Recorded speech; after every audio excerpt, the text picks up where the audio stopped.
I think oftentimes when people hear me and see me, they think that I'm a fool. They think that somehow or another I've lost my mind, that I'm not down with the in crowd. They've said that nobody would love me and that I'm an outcast. But let me say this here now. We can be clear about anything. Please let me be clear about this. And I pray that it's received and understood. I don't want to be one of you. I don't want to be one of you weak men, weak people. For my brother, I'd rather die, death is welcome, rather than to call myself you spineless black men. Side high, I ain't your traditional. Rapper smoking medicinal, stayed in detention. Life is all about principles, cynical ass niggas. Sorry that I offended you, I bring something different while niggas sounding identical. I'd rather drown in a swimming pool than to let you imbecile stop me from topping my pinnacle. Try me blocked by the genitals, trust me, it's not intentional. It's a difference between a gangster and a criminal. Cause real gangsters can't do Breakfast Club interviews. A lot of you niggas don't own a business suit. A slave for every pair of Michael Jordan tennis shoe. But anywho, got your bitch walking around like she winning pool with no bottoms on, just the top of her swimming suit. What you gon' say when them niggas gon' try to get at you? Them in what army, or you just talking in general? Cause in the end, we all gon' die like them Seminoles, nigga. These niggas weak. I'm fucking up, these niggas weak. These niggas weak. I'm fucking up, these niggas weak. I look at the sorry state of black men in America today, the destruction of the family, the loss of integrity. When as a young boy, black shot down every day for years without stopping, when I look at what we are as black people, I'd rather be dead than to continue to live against such. Y'all ain't trying to start a revolution.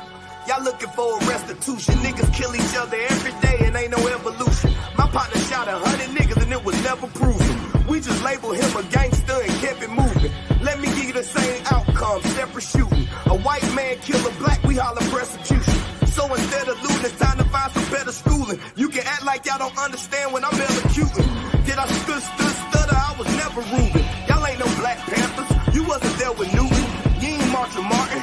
Try to better humans. Instead of all these rappers, we need some better students. It's time to rebuild the neighborhoods that we helped to ruin, and the NAACP, y'all need some help recruiting. Fuck a resolution, let's get some retribution. I feel like Malcolm X when he left the movement. These niggas weak. I'm fucking up, these niggas weak.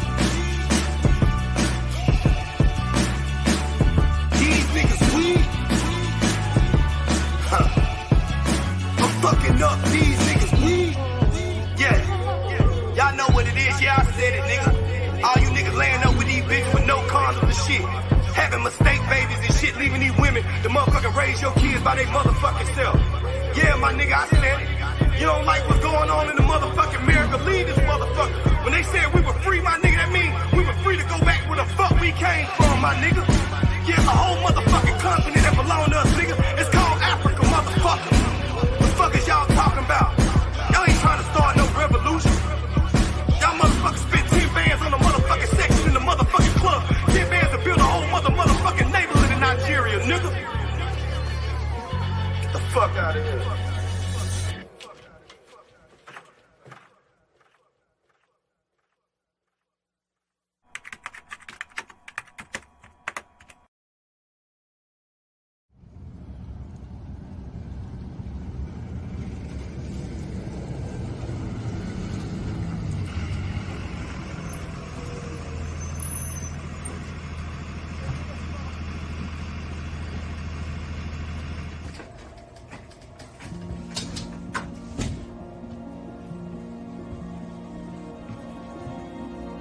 How was school today?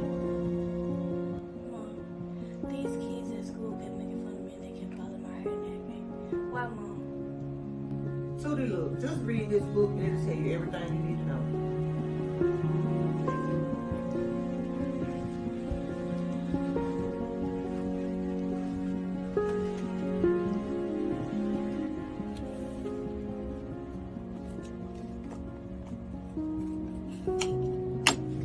There's another N-word we throw around in and out of the black community called nappy. We have taken that word like the other N-word, nigger, and made it a word of adornment. I have heard the word nappy my entire life, which was used to insult, degrade, and hurt someone. This word is a derogatory term that was used in our ancestors' so Available now. I love myself. Same tree, different branch. I hope you love yourself, because love is only love when you love somebody else.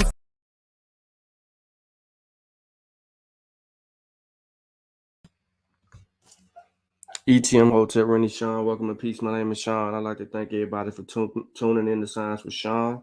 Lafayette, all my West Africans out there, man. Like the show, share the show. Keep it simple. Like the show, share the show. Tell a friend, we live.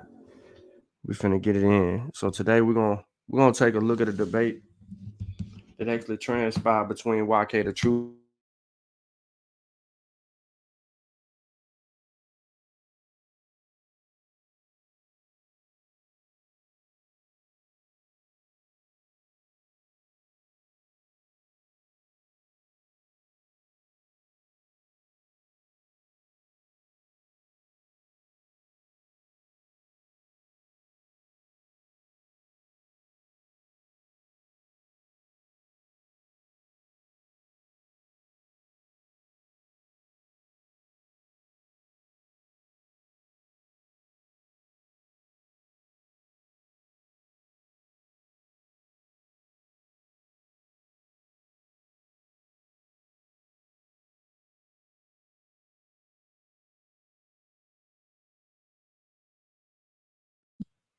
I ain't talking yet.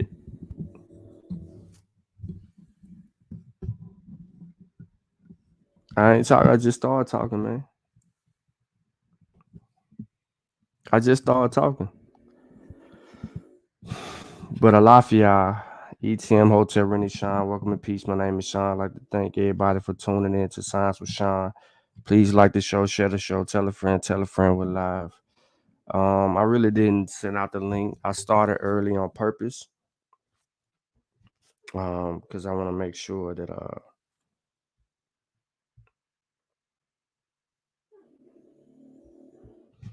that we get this knowledge in. But yeah, we're gonna take a look at YK the Truth versus the Aboriginal. I don't know who the guy is. Never heard of him. I was gonna do it on the Mossy, but nah, I'm cool. We talking science.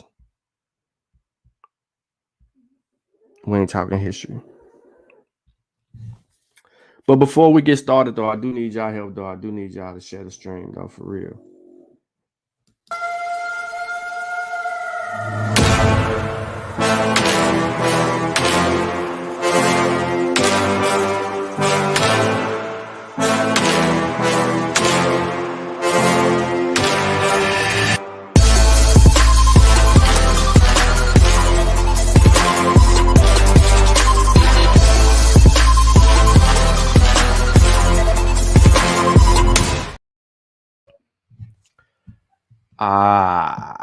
So before we begin, though, I do want to let you know that I have a gang of resources in the description of the video for a few reasons, but I'm only going to refer to maybe two. And the reason that I said maybe two is because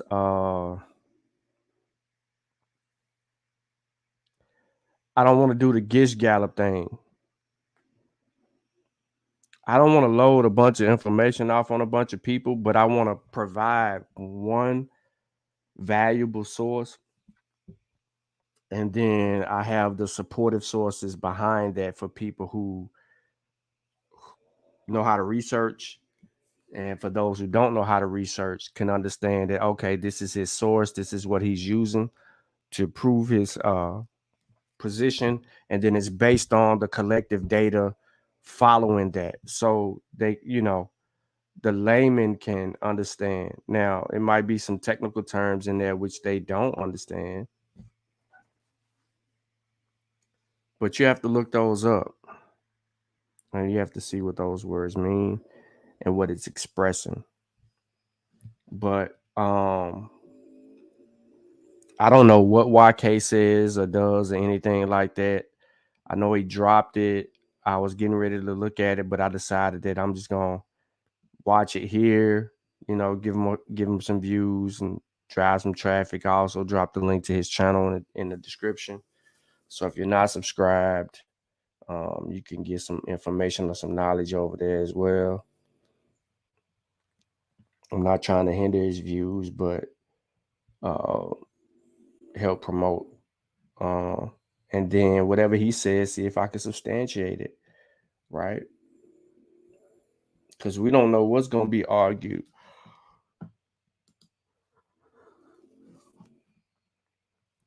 But it's 1, 2, 3, 4, 5, 6, 7, 8, 9, 10, 11 sources regarding the subject matter. But there's 2 that I'm going to use for a reason, because they continue to come up. And I do believe that everybody will appreciate them. And we'll go from there. So let me see who else is in the building.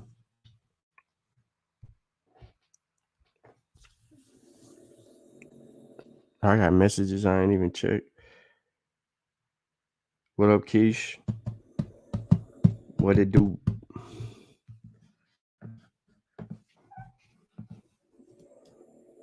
All right, let's go. Let's cook. Let's go. What the business is. Full screen. Kabluka.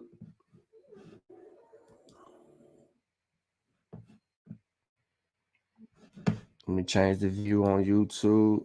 I'm in the StreamYard.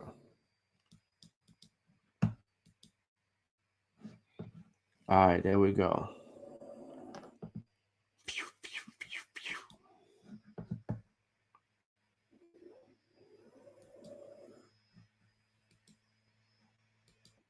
I'll let y'all go first. Okay, perfect. So let me get myself off the screen. Let me start your time. You're gonna do a 3-minute introduction first. So y'all both get 3-minute introductions. So before that, I'm gonna let you go in with your 3-minute introductions out. YK gonna go in, and then you'll start your round off. Okay.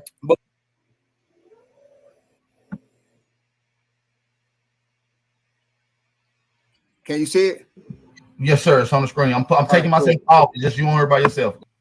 All right, bet. Let me play this video for y'all to let y'all know that Zabb is in trouble tonight with this DNA stuff.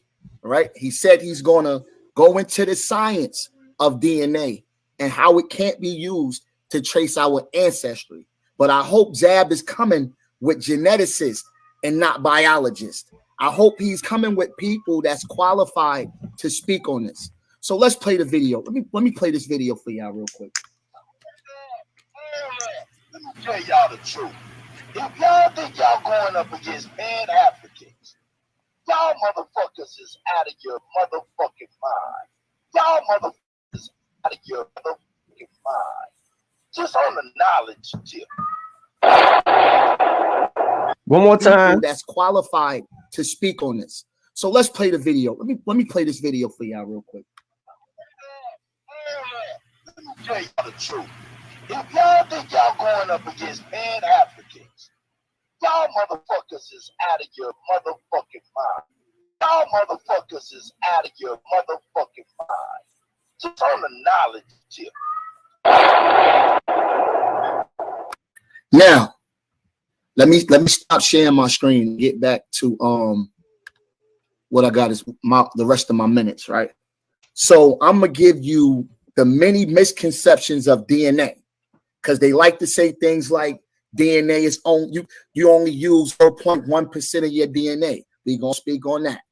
We're gonna speak on Rick Kittles. We're gonna speak on everything that Aboriginals use to not take a DNA test. And YK the Truth is not coming with biologists. If you had a lawsuit, you wouldn't get any lawyer to help you win your case. You're going to go for the person that's dealing with lawsuits. So I'm going to be bringing human geneticists, population geneticists. It's not the same thing as a biologist. So I hope Zabb is coming with people that's qualified in this. And I hope Zabb could bring these sources. Not from, we don't accept anybody over here. YK the Truth is coming with those who spent 30 plus years in genetics. It's a huge difference. So that's the end of my introduction right there, AP. Man, beautiful, beautiful, beautiful, man. That was a beautiful introduction, man. Shout out to these brothers. We about to get it in. We about to get it in, man. We are about to get it in. Shout out to everybody that's in the building. Hey, let's raise the stakes, man. Let's get the pot filled up, man. We got not a coincidence. Threw in $5 in the pot. Who else we got to throw in on the pot? We got Kevin Washington threw in on the pot. If we can get all 60 of you guys to throw in 5, we can get 300 in here. We can get 300 in the pot. Let's raise the stake. This is gonna be one of those debates. They came out with a little showmanship. They came out with a little energy. You know what I'm saying? I'm looking forward to this. Let's get the energies up in here, y'all. Drop them fire emojis in the chat. Like, man, Z, how you feel about this going into this debate, man? You ready? Oh yeah. Hell yeah. This shit look a little spicy, looking a little good so far. You know what I'm saying? Yeah. Look, man, don't be stingy with the likes tonight, man. Be respectful up in the chat. You know what I'm saying? Don't be stingy with the likes. Like the button. Share this shit. Right? And support. I can smell some smoke, man. I can smell the flesh right now, man. Somebody's skin already burning, man. Look like somebody about to have some rotisserie nigga tonight up in this bitch, man. Y'all niggas better be safe, man. Hey, Zabb, let's get it, bro. You better nigga tap into your mojo jojo powers. You're YK the Truth. You know what I'm saying? YK the Truth. You know what I'm saying? You old school ass nigga from the conscious community, you old school back in the day ass nigga. Hey, look, man, I'm all here for it. I'm here to see somebody get their ass beat. You feel me? Let's go. We here for a body, you guys. Shout out to everybody in the building, man. Did y'all hear DJ Cut? Yeah, we heard DJ Cut, man. That don't validate nothing, man. Y'all know that? Shout out to DJ Cut. It's my brother. Hey, man, let's get it in, man. Zabb, you up? Let's get it, man. How long the rounds, AP? 6-minute rounds. I'm setting them in right now. We on. Let's get it 7. Let's give it up to 7, man. You said 7 minutes. They already agreed. Yeah. Nah, they cool. We got 7 minutes. We got 6. I heard, but y'all good. Y'all get 7 though. So y'all get 7. I take care of y'all. All right, man. You can hear me good though, because I know sometimes when I go on my screen, I sound we hear you. I hear me good. Yeah, we hear you good. If it's any issues, I will let you know. Hey, you heard that? Like me about to throw in the. So real quick, just to I want to kind of be specific about something in general.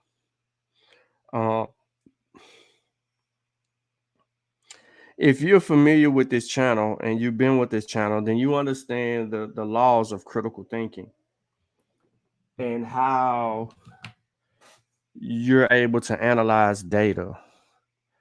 So this is an exercise for us to bring all those things that I've been talking about for a while and we've been working together and teaching.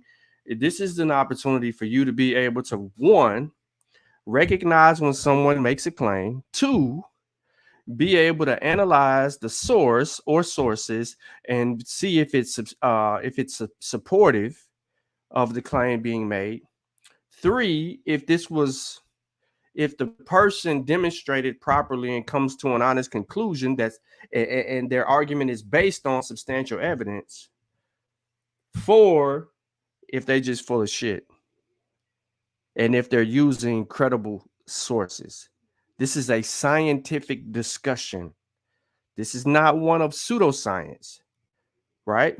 As YK stated, it requires geneticists, right? People in the field, experts that are in this field. to substantiate it, and then the evidence that supports the experts, right? And then your ability to be able to think critically and analyze that data and then substantiate it. And this is real time, so I'm not going to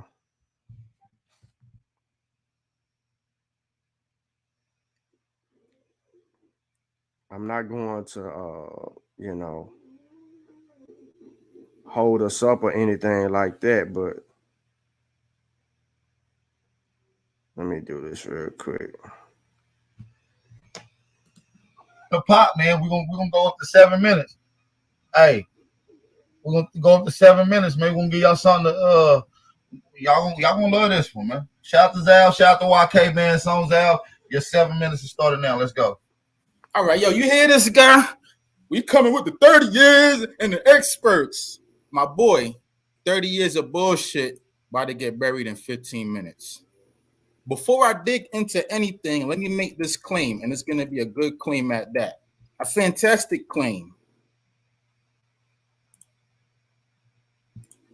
DNA experts who attempt to practice science trace haplogroups by who has it today. DNA is speculative because it does not or cannot prove migration throughout the expanse of human history. Think about that. Let's go back. Let's hear him. Let's hear it again. Let's hear it again. He is immediately, this is why I'm saying what I'm saying, because he is immediately making a claim. Listen to the claim, not the shit that he was talking at the beginning, right? That he was going to bury something in 15 minutes. Nah, that's just shit talking. Listen to his very first words. DNA experts who attempt to practice science trace haplogroups by who has it today. DNA is speculative because it does not or cannot prove migration throughout the expanse of human history. DNA cannot prove expansion of human migration.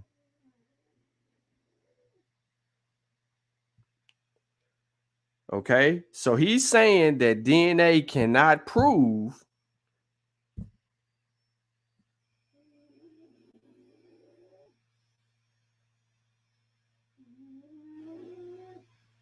that's what he's claiming.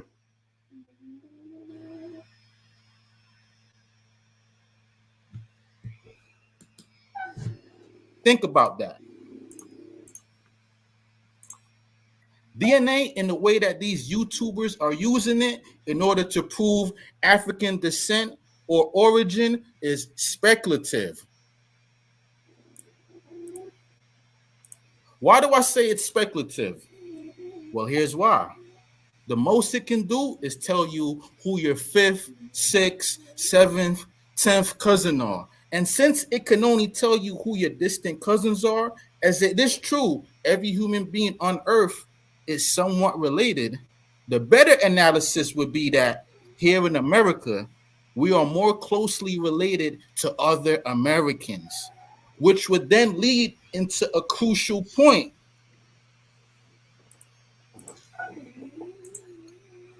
We are more tied and interwoven in America. Skipping over that, giving our attention to Africa does a disservice to our ancestors and our heritage. So it is my duty to explain to you why using DNA that traces haplogroups, this group, that group, is speculative and it does not prove ancestry, scientifically speaking. Okay, now listen to this. Watch this.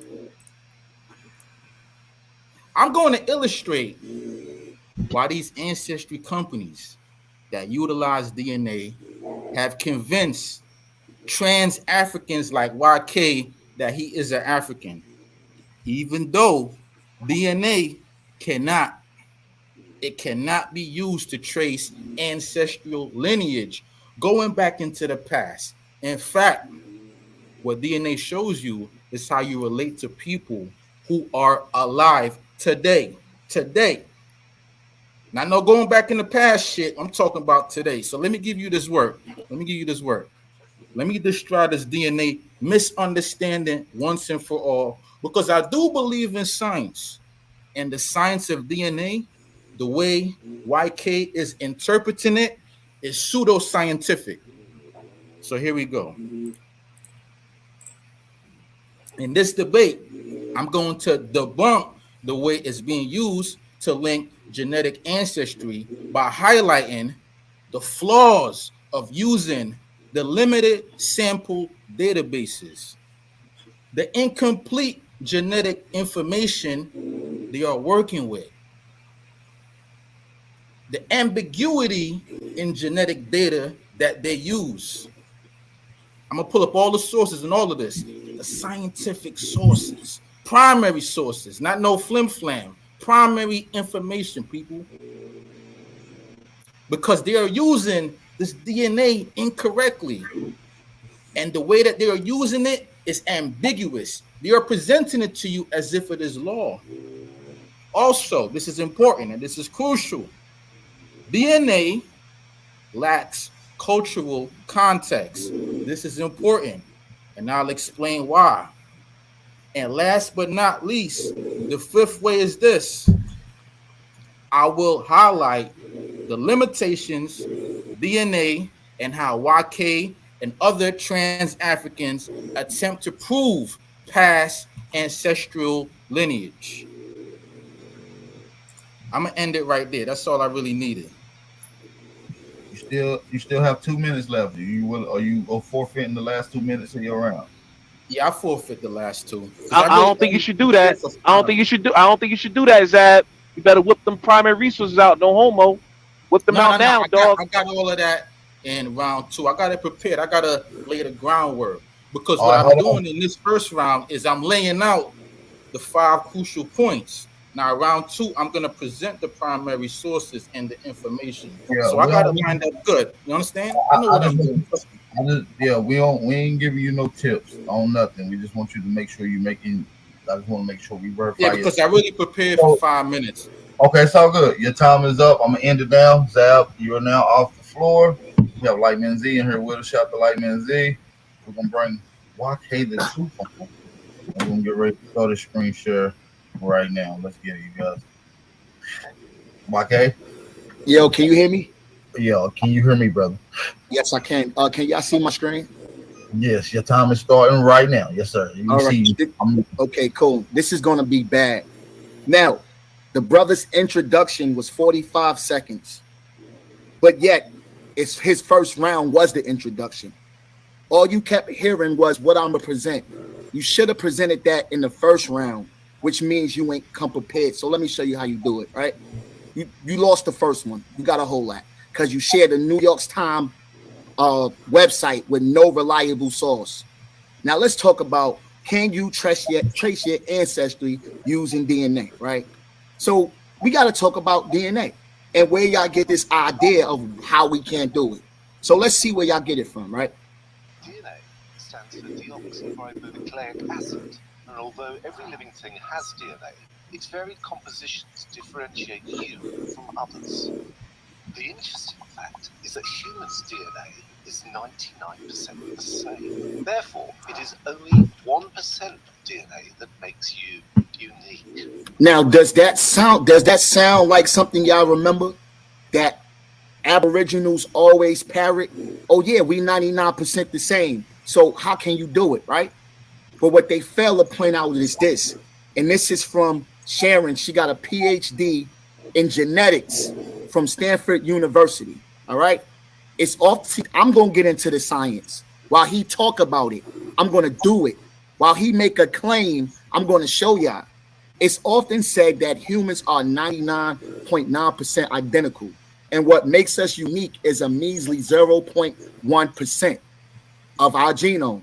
This may seem insignificant, but what these declarations fail to point out is that the human genome is made up of 3 billion base pairs, which means 0.1% is still equal to 3 million base pairs. So what can we get out those 3 million base pairs? And those 3 million base Differences, a lot of changes that give you red hair instead of blonde, or green eyes instead of blue. You can find changes that increase your risk of obesity, or others that decrease your risk of heart disease. Now, how can we prove that? An international team of researchers have conducted the first study of its kind to look at the genomic underpinnings of obesity in continental Africans and African Americans. They discovered that approximately 1% of West African and African Americans and other African ancestry carry a genomic variant that increases their risk of obesity. So these variants, these African variants, is only in us.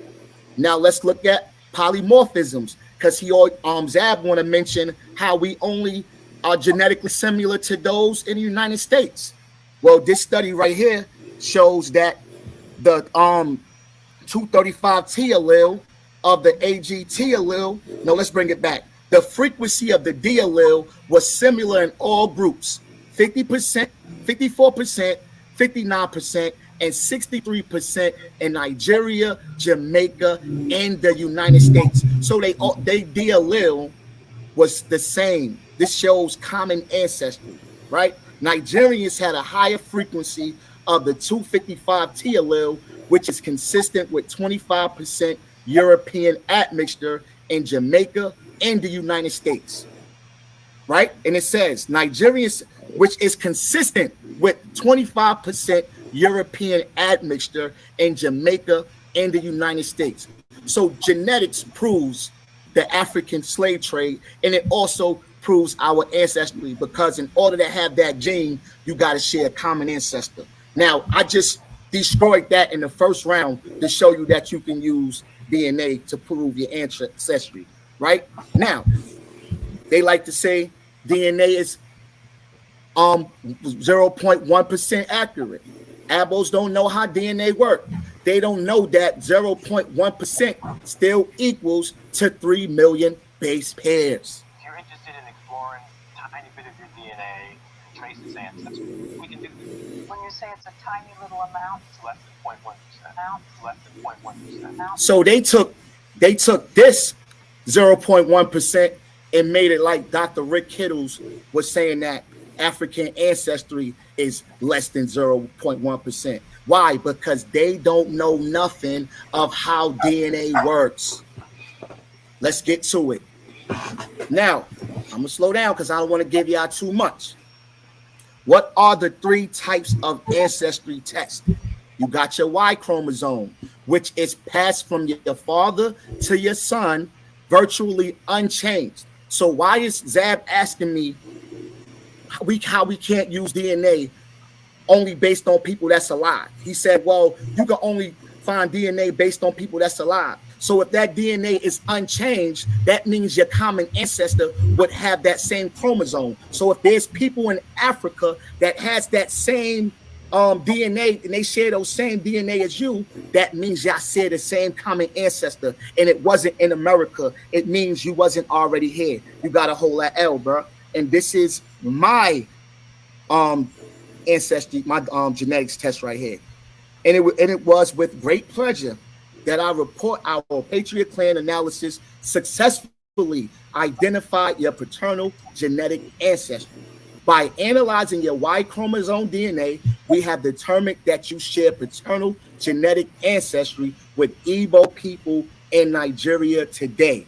Below is a copy of your Y chromosome polymorphisms. You have inherited this DNA from your father, and it has been passed on consistently. So it's unchanged. This is my genetic test to show you that I can trace my ancestry using DNA.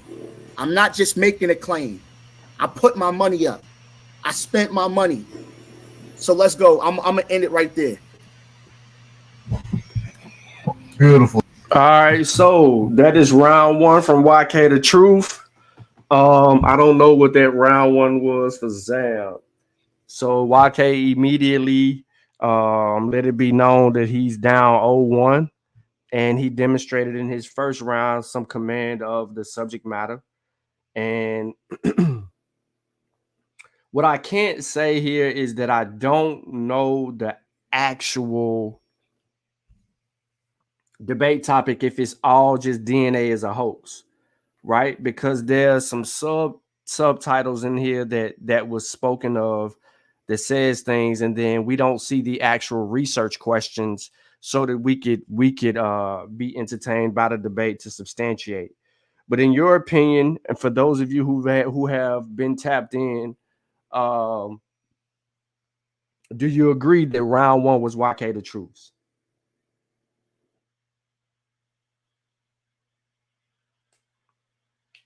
Because we got no information from Zabby. We got a New York Times source that was saying something but not saying nothing, because really he did 2 introductions.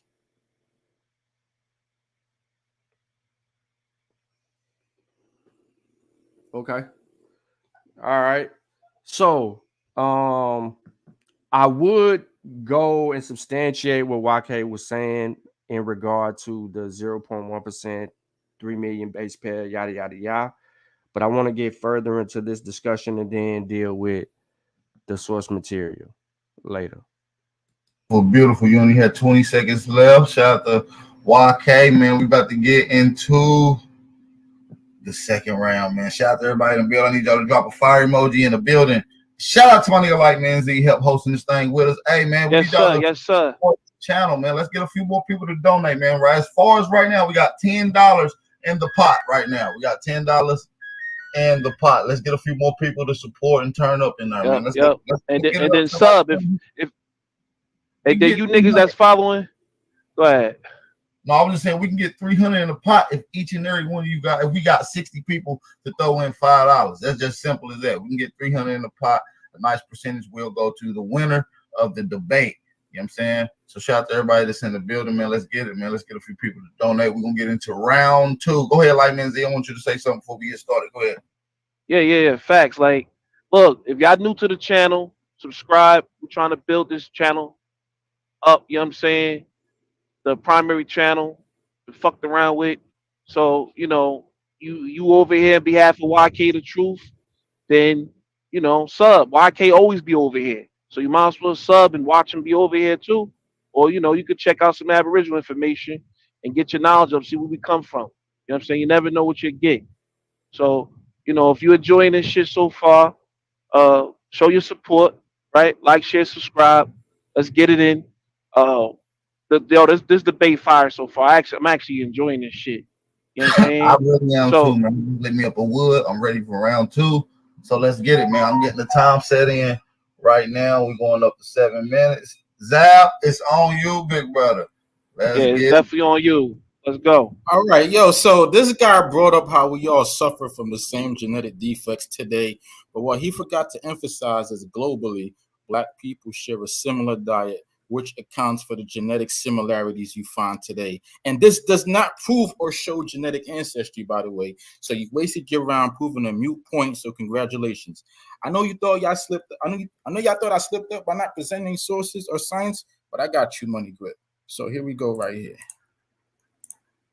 The first thing I'm gonna show you is the limited sample databases. Watch this. This is from the Great Migration and Genomic Diversity Studies. Respect to the scientists involved in this study, PhD Baharian S. Barakat, Dr. M. G. Dr. C.R. Shingaro Puri, you see it. So their study found that the limitations of small sample sizes in ancestry studies, particularly in studies involving Black American populations, they note that small sample sizes can lead to inaccurate estimates of ancestry proportions and can also result in the omission of important genetic variants. The authors also suggest that increasing sample sizes and including diverse populations in ancestry studies can improve the accuracy and reliability of these studies. And here is the actual studies. Ancestry tests rely on databases of genetic information. My bad. You can't zoom in. Go ahead. My bad. I apologize. Go ahead. So ancestry tests rely on databases of genetic information that are limited in scope and size. These databases typically only contain genetic information from specific regions and may not accurately represent the diversity of all human populations. As a result, ancestry tests may not be able to accurately, and that's important, accurately identify ancestry from certain regions or ethnic groups. The second thing is, I got to talk about the incomplete genetic information because this is important. Ancestry tests only analyze a small portion of an individual's genetic information, typically focusing on specific markers or regions that are known or assumed to be associated with particular ethnic groups. This means that ancestry tests may miss important genetic information that is relevant to an individual's ancestry. Now, let's talk about the ambiguity in genetic data. Ancestry tests may not be able to definitively identify an individual's ancestry because genetic data can be ambiguous. And this is from the Human Phenotype Ontology Project. So here's this.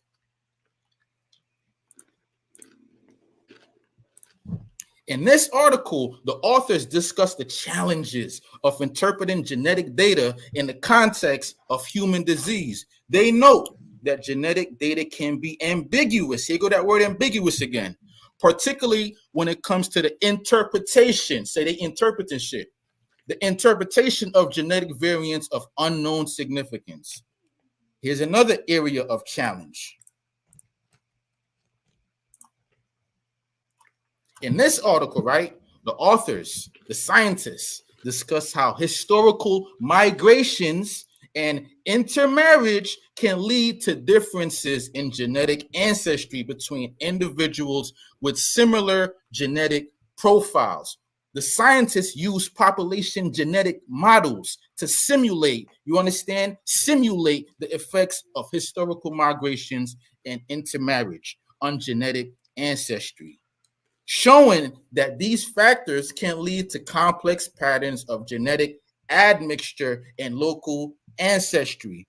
Two individuals with similar genetic profiles may have different ancestry due to historical migrations or intermarriage that they cannot track using DNA alone. Additionally, we're not done.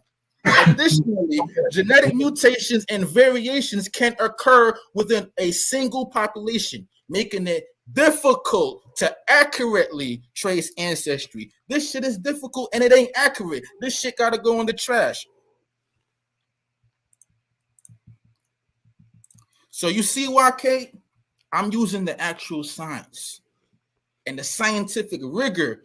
I'm going to the actual research, not the bullshit you coming with from your ancestry corporate entertainment company, nigga. This shit I'm kicking is the facts, the actual research, nigga.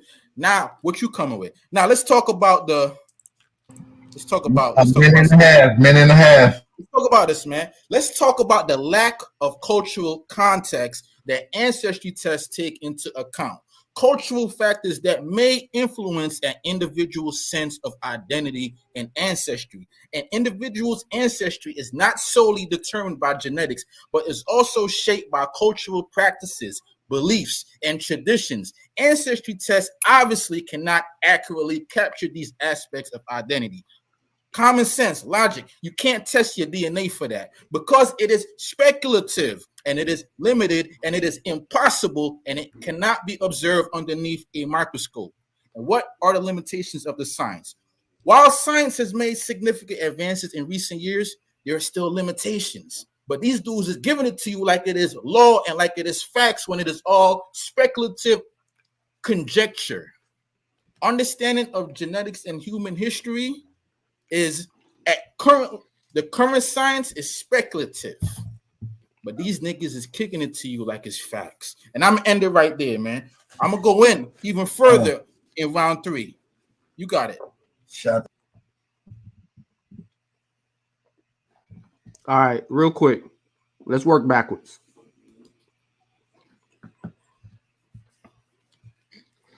Population genetics models of local ancestry. This was written in Genetics Volume 191, Issue 2, on the 1st of June in 2012 on page 607 to 619.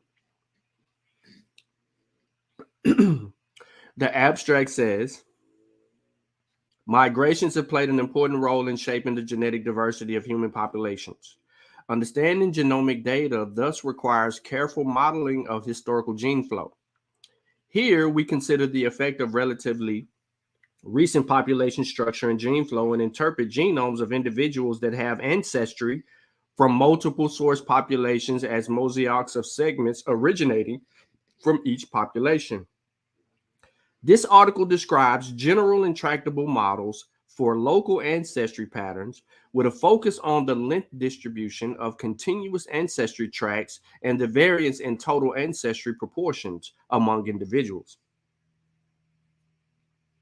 The models offer improved agreement with Wright and Fisher's simulation data when compared to the state of the art and can be used to infer time-dependent migration rates from multiple populations. Considering HapMap African American ASW data, we find that a model with two distinct phases of European gene flow significantly improves the modeling of both tract lengths and ancestry variances.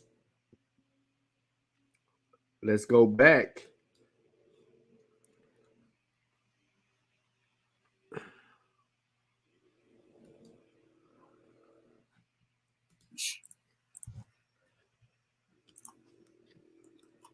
In this article, right, the authors, the scientists, discuss how historical migrations and intermarriage can lead to differences in genetic ancestry between individuals with similar genetic profiles. Now, what I just read to you, does this sound like what he just said?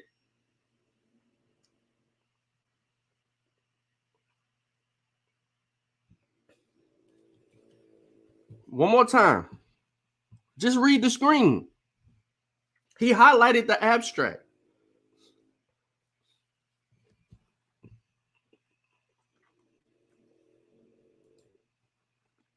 Of unknown significance.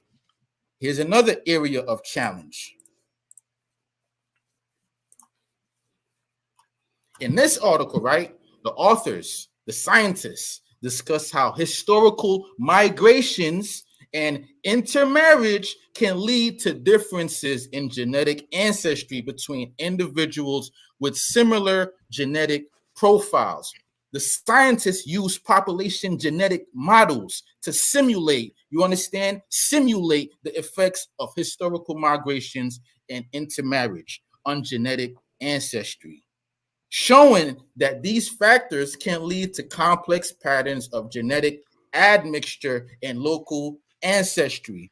Two individuals with similar genetic profiles may have different ancestry due to historical migrations or intermarriage that they cannot track using DNA alone.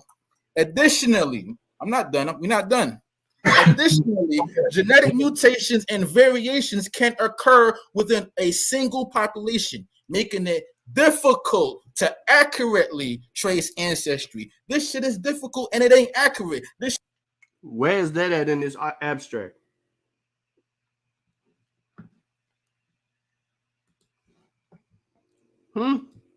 Where is that at? What is he reading from?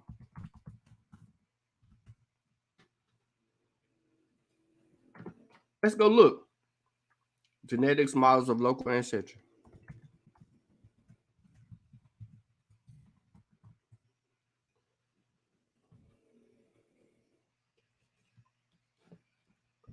This is a 2012 article.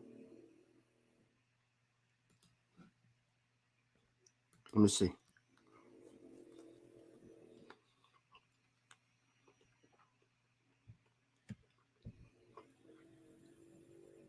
Ain't this what he showed at first?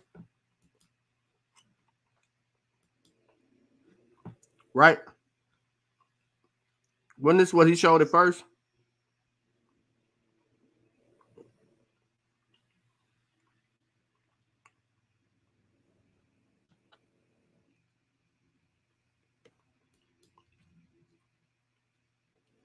His source from 2012. So I gotta find it.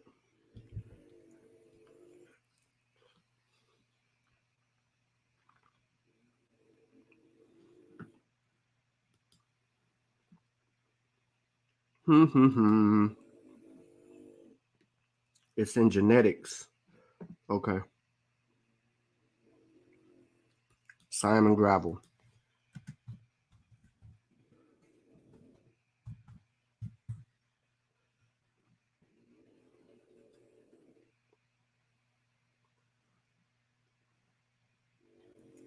This is source, right?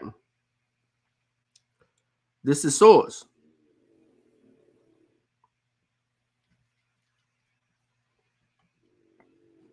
I read y'all the abstract, and it didn't say anything that he said.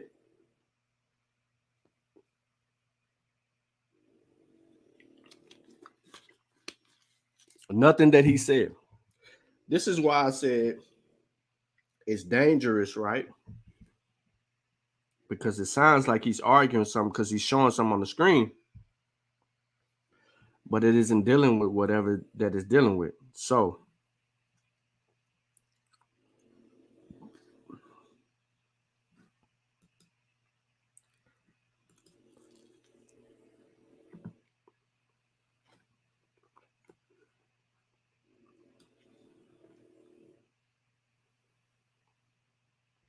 he ain't read that. He ain't read that. He ain't read that. None of this.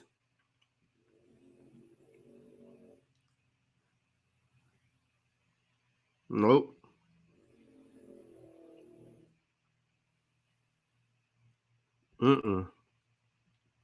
This article is supporting YK. Overall, we found that the proposed models accurately describe the distribution of ancestry track lengths and variances when compared to right fish assimilations. The models we use allow for general migration histories.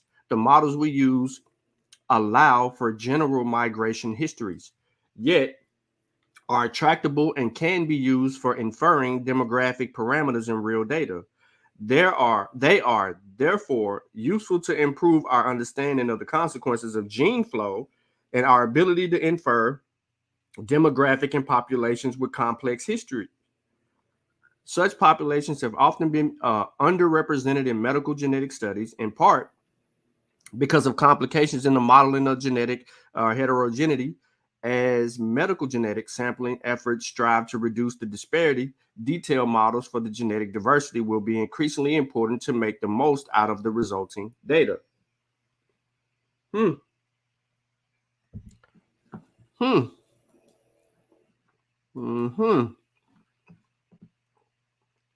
what he said again about this source? What was that shit he made up? Of unknown significance. Here's another area of challenge. In this article, right, the authors, the scientists, discuss how historical migrations and intermarriage can lead to differences in genetic ancestry between individuals with.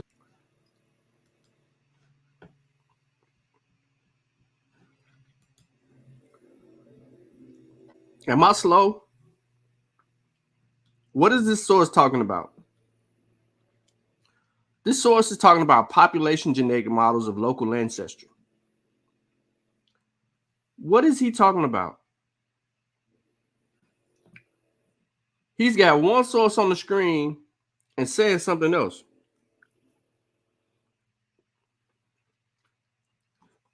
This source ain't got nothing to do with what he's talking about.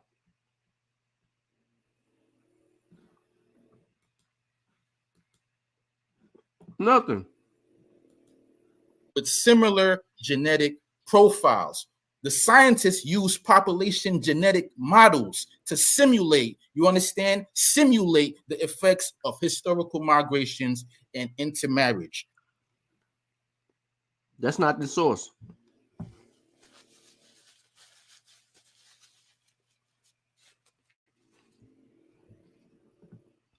So he just made up some shit that he reading from somewhere else.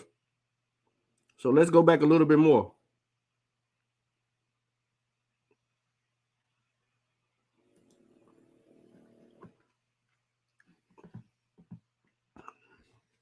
Let's pull this shit up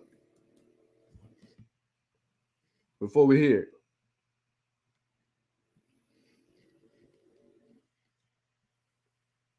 The human phenotype. Why are we dealing with human phenotype when we're talking about DNA? The Human Phenotype Ontology Project.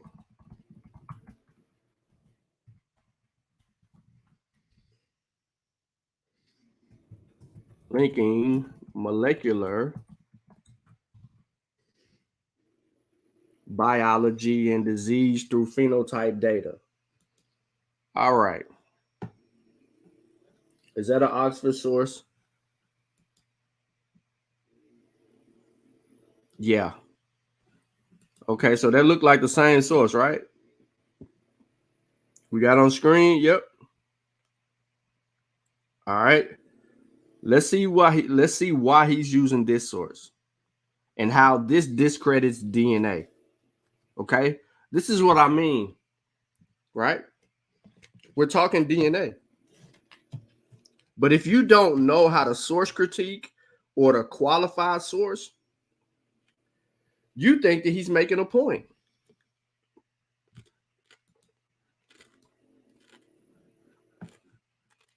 Identify an individual's ancestry relevant to an individual's ancestry. Now let's talk about the ambiguity in genetic data.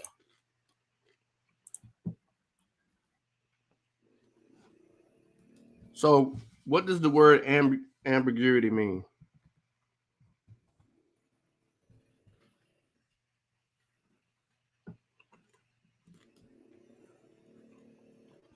The quality of being open to more than one interpretation.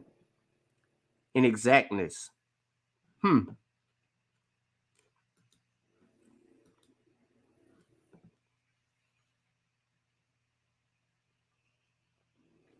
So again, why is he using a source that's talking about the Human Phenotype Ontology Project? Why is he using that? Let's see. Ancestry tests may not be able to definitively identify an individual's ancestry because genetic data can be ambiguous. And this is from the Human Phenotype Ontology Project. So here's this.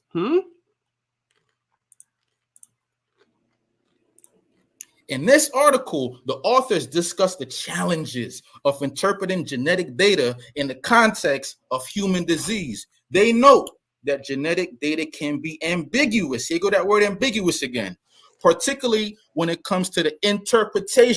I see what the problem is.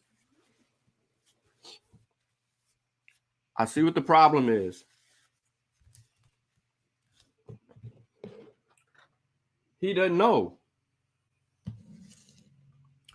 Every time he sees something that says genetic, he refers it to DNA.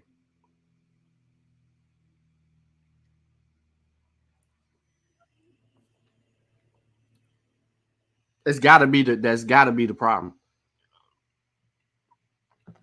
But he cherry picked something out of this article, so let's see if we can find what he cherry picked. In this article, the authors discuss. So let me put it on the screen.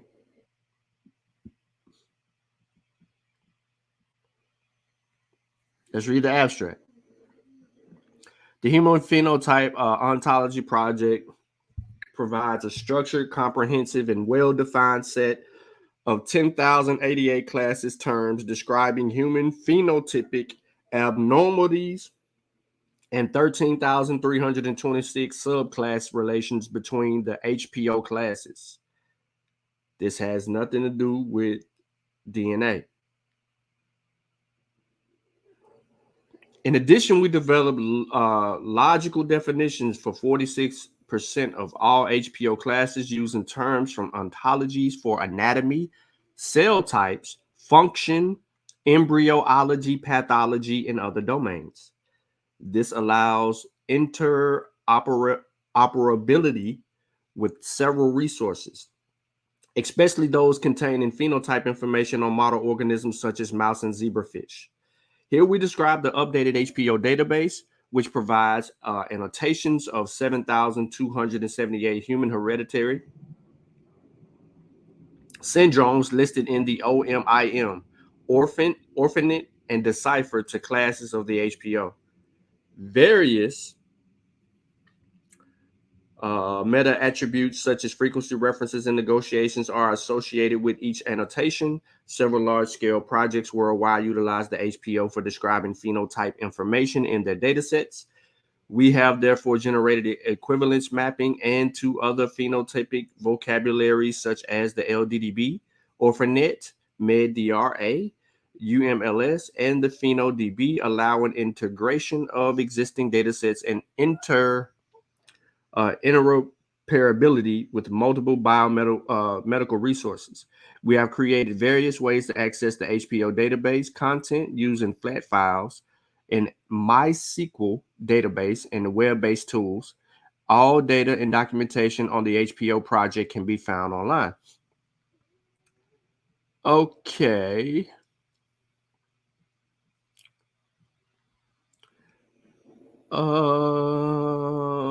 In this article.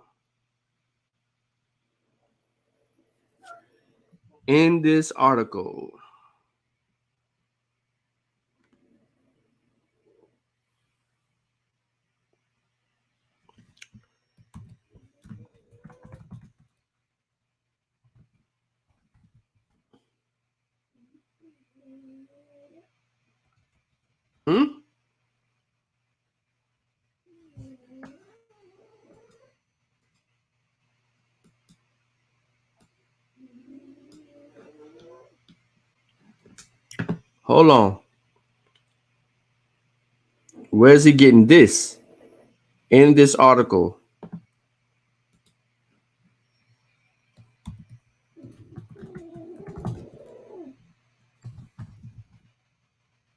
I'm searching for these words, y'all.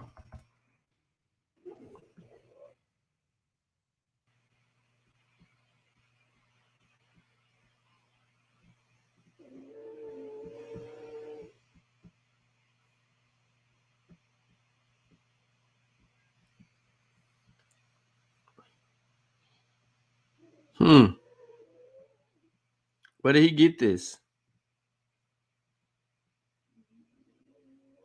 Because this would have been in the introduction.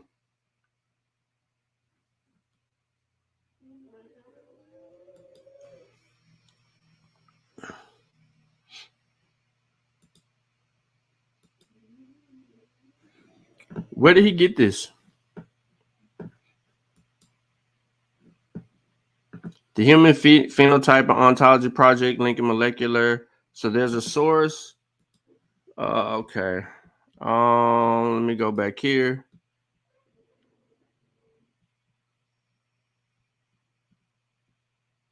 Where did he get the information that he showed on the screen?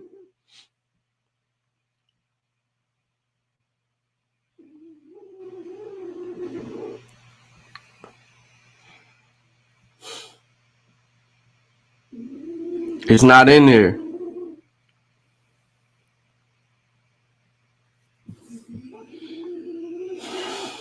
I must be blind, stupid, crazy, something, but it's not in this source. It's not. So where did he get?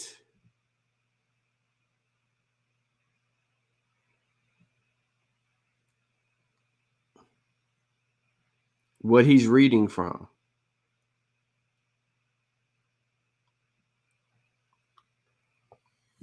Look at that. The human phenotype ontology. Where did he get this from?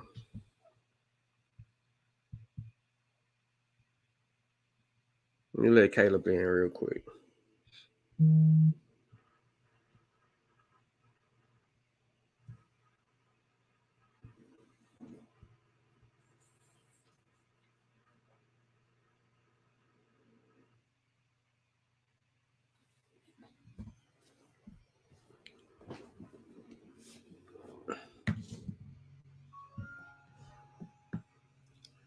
Linking molecular disease to phenotype data.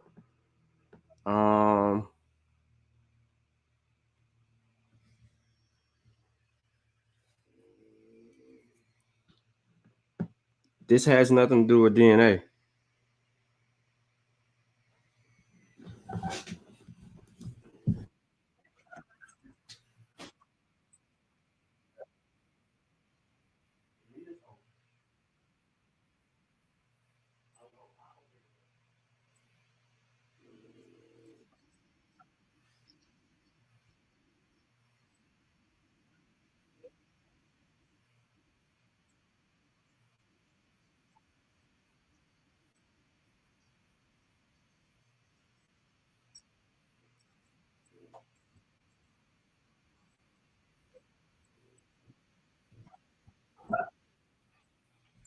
Yeah, he's making up shit. Let me see if I find it right. Nope, this ain't gonna do that either. So I'm unable to verify. I'm unable to verify a source. In this study, the authors discussed the limitations of small sample size in ancestry studies, particularly in studies involving African-American populations. They note that small sample sizes can lead to inaccurate estimates of ancestry proportions and can also result in the omission of important genetic variances. God damn, man. This is the Great Migration. So let's find the Great Migration in African American. The Great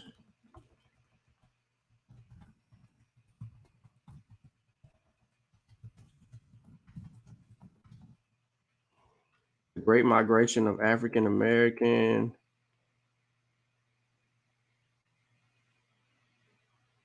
What was the next source? Diversity genetics. I need to pull the source up. It was a PubMed or source that he uses. He mismatches shit. The Great Migration in African American genomic. African American genomic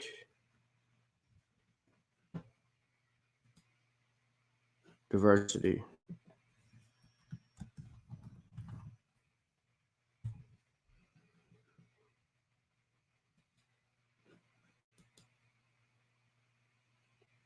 All righty. So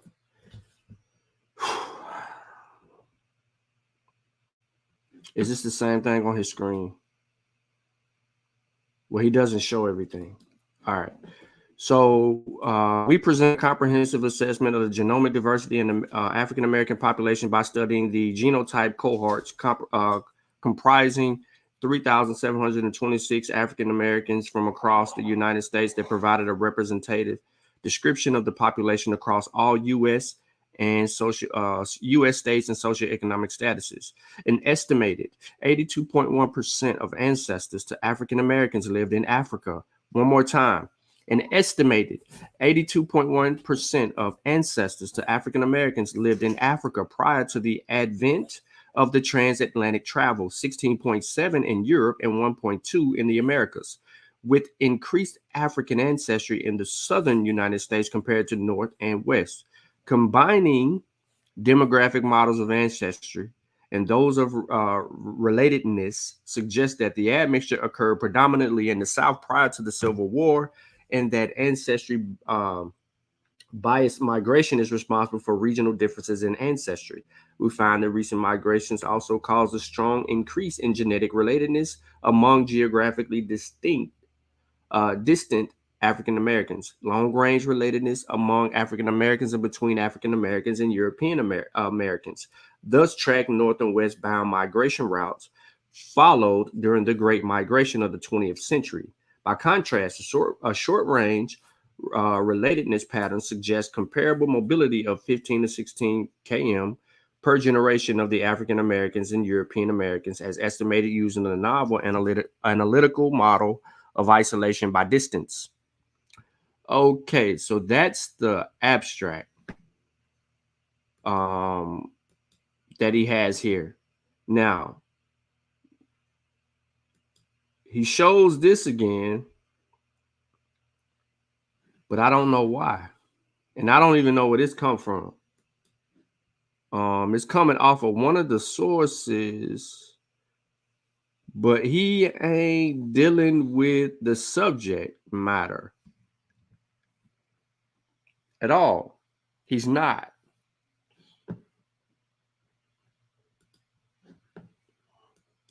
Genomic diversity studies.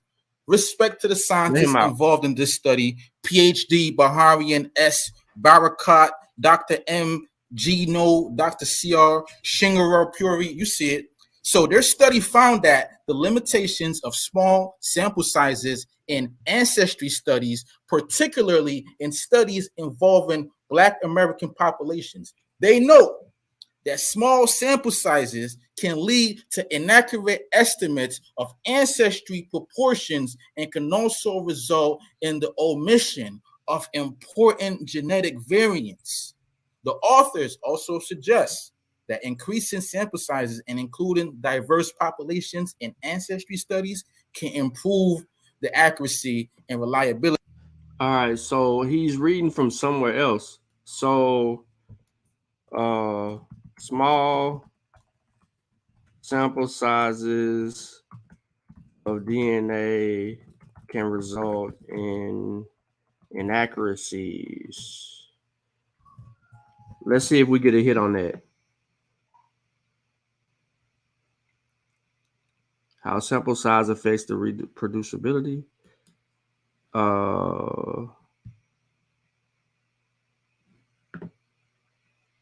Okay. First of all, right? First of all, I can't track this guy where he got that other screenshot. It's a screenshot. So somebody sent him that. Because the study didn't say what he posted. But we should all understand that if you don't get the right sample size for them to extract DNA from your saliva, blood, or whatever the case may be, it's not going to give accuracies. But you got to give the direct amount. This is nothing to quiver over. But he's using this misinformation in a calculated way again to make it seem like he is handling the debate topic. So if the debate topic is DNA a hoax, where is his supportive evidence? Every source that he used in this second round did not deal with the topic. And I want to make this clear and try to be fair. Y'all seen me try to substantiate the brother's claims. I pulled up both his sources. I pulled up all three of his sources that he could have used. None of them none of them refuted DNA. Let's just say that. And then that one little screenshot that he had, I can't find it. I'm sorry. I can't substantiate it. To read it in its fullness, to be able to show that it's going to support him or not. I can't find it. Stretched out throughout a whole month, throughout a whole live stream is being condensed into one format. And shout out to YK, shout out to Zabb for getting it in. It's on YK. Let's get it, man. Before you get it, I want to allow Lightning Z to say something real quick to the brothers and sisters. No, that was a good round, Zabb. Good first round, YK. You know what I'm saying? I know you about to come with some more shit, YK. So you know, I'm prepared. I'm ready for you to say some shit, dog. You know what I'm saying? Lightning Z. Y'all niggas better come with this shit, man. I'm trying to get convinced of some shit. Right? If not, then you niggas some bitches. So real quick. Zabb didn't argue well in that round either. He lost round 1. Round 2 is off topic. He just said a whole bunch of flam, showed some stuff on the screen that had nothing to do with DNA and how it's a hoax. He just kept on referring to some talking points that he probably got from his other Abo friends that wasn't substantiated. This is an issue. Turn up. Let's get this shit right, man. God damn. Let's go, YK. Fuck. Right. Nigga. Let's we got 100 and some people in here. Let's get 90 y'all to send in a $2 donation, man. Let's get the pot right for the fellas, for the brothers and sisters. Your time start now. YK, it's on you, brother. You gotta unmute yourself. Sorry. All right. Yo, you spent another round telling me about something but not showing me. And then you bodied yourself because I heard you say the word limitation at least 30 times. Something that's limited means you can do it. So you debunked yourself. Limitations doesn't mean you can't do it. So you got to hold that L again. Then you said that, well, they can't do it. And this is why they're limited, because they got a small database and they only sample a small percentage of people. Let me debunk that as well. I'm going to make this shit look easy. African ancestry, exclusive African lineage database is the largest and most comprehensive resource of African lineages. It includes over 30,000 maternal and paternal lineages from more than 30 countries and several hundred ethnic groups. You see the maps right there. So can DNA be done, or is it only limited? This is what you got to answer, because you said limitations, and anybody that could go to Google the word limitations, and does it say it can't be done? So by default, you lost round 2. But let's keep it pushing, right? Let me show you. Now, since I already talked about the Y chromosome and I showed you my test, now let's talk about another test that can't be changed. While everyone has the same genes, certain regions and genes contain natural variants associated with different ethnicities. So we know that these genes can only be in certain type of people from different parts of the world. All right. Another genetic test uses mitochondrial DNA instead of genomic DNA. Mitochondria are present in each of our cells and contain their own DNA. We inherit mitochondria from our mothers, just like Y. So why do you keep asking us to find somebody that lived thousands of years ago if we still have those genes of our mothers and our mother's mother, so we don't need them? We live through them. Checkmate, you got to hold that L. Now, let's look at these different types of variants that are only in certain types of people.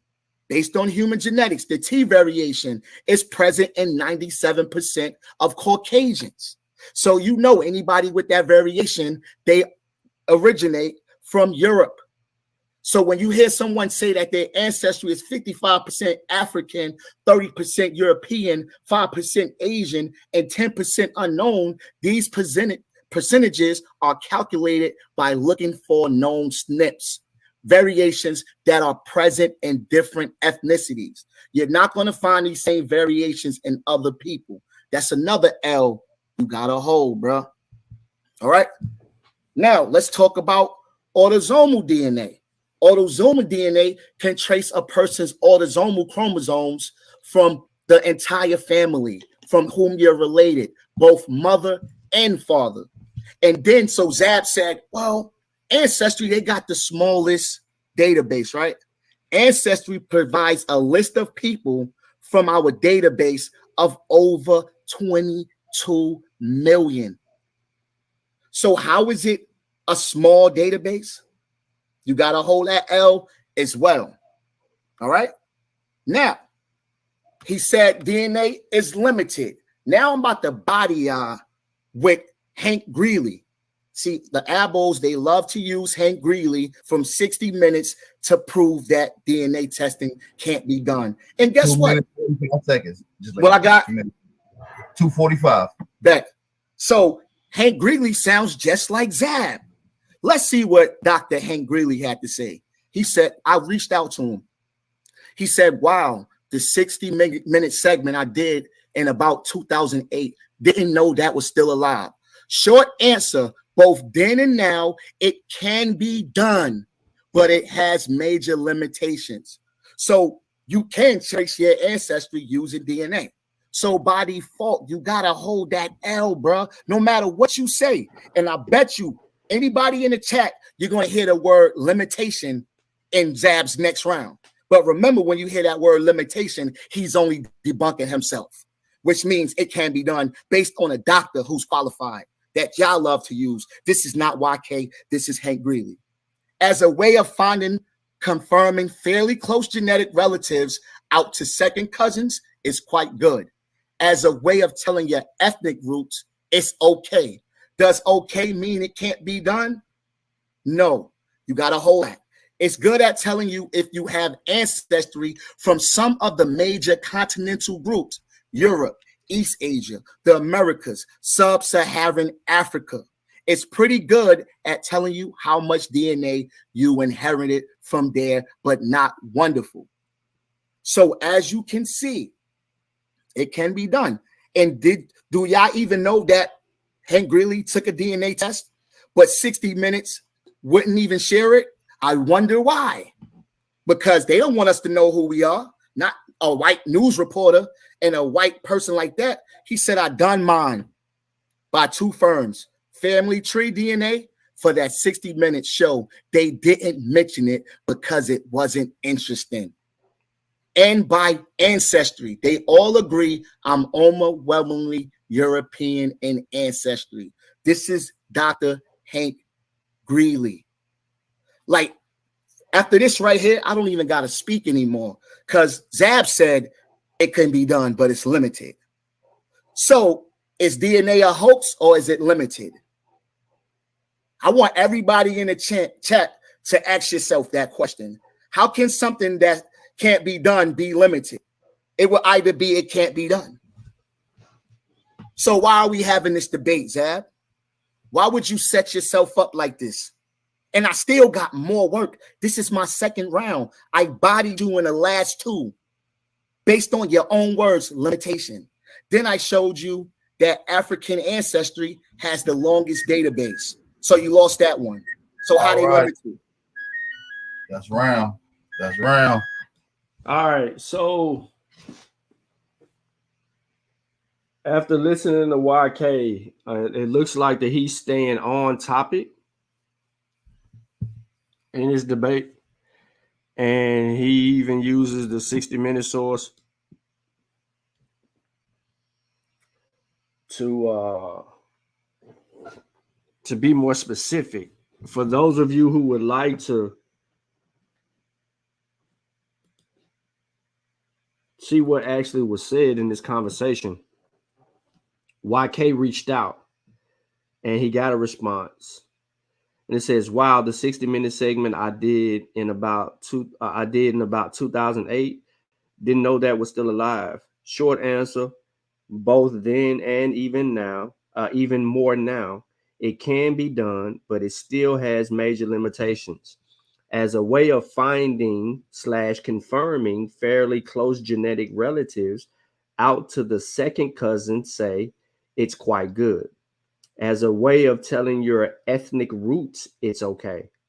It's good at telling you if you have ancestry from some of the major continental groups, Europe, East Asia, the Americas, Sub-Saharan Africa. It's pretty good at telling you how much of your DNA you inherited from there, but not wonderful. If it tells you you are 50% European, your family tree would probably show you was having somewhere between 35 to 65%, somewhere around there. But I do not have data to support a real range of your ancestors from there. If it says you are 10% East Asian, your family tree would probably show you with somewhere between 0 to 20% of your ancestors from there. If it says you are 50% Scottish or Japanese or Ashkenazi, you're possibly 20 to 80% from the ancestry. The narrower the population, the less accurate, which this is what we knew with DNA the further you go down the line. If it says you are 5% Swedish, you may well have 15% of your ancestry Swedish or 0%. And maybe instead you have some Norwegian or Danish or Icelandic, but maybe not. I've had mine done by two firms, Family Tree DNA for the 60-minute show, though they didn't mention it because it wasn't interesting, and by Ancestry.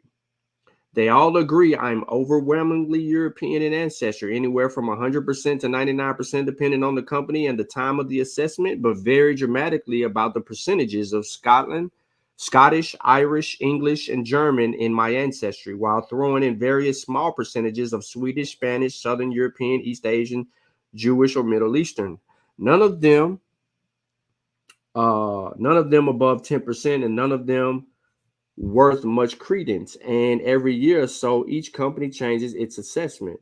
My miscellaneous is one of them, moved from Spain to Sweden in the course of an upgrade, but it was about 5%, so I didn't put any weight on it. If you have a non-European ancestry, the details are going to be even worse. The firms have a lot of customers with German or French or English ancestry, so they can distinguish somewhat between those European subpopulations. But they have very few customers from Native Americans, South Asians, non-Han East Asian, Sub-Saharan Africans, etc. If they tell you that your ancestry is Cherokee, it might well be Cree or Hopi. If they tell you your ancestry is Korean, it might well be Japanese and Chinese. If they tell you your ancestry is Zulu, it could be Yoruba or Kikuyu. The smaller their customer base, the worse their narrow assessments get. So, in retrospect to this whole small sample size limitation claim, he is basically saying that whoever is doing your DNA, if it's 23andMe, African ancestry, what you have to understand is African ancestry has a large database of African DNA that they sequenced. It's like they went out there, did their project, went up and down West Africa doing DNA on every damn body. That's why they have the largest database for representing African ancestry. 23andMe database is growing and continues to grow. And the more data that is inserted into this database, you'll see your percentages sway and change in different directions because more evidence supports prior evidence. Let me look in the chat real quick.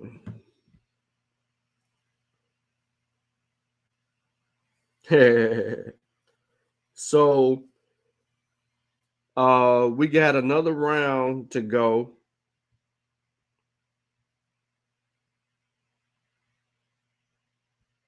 And let's see what we get out of that.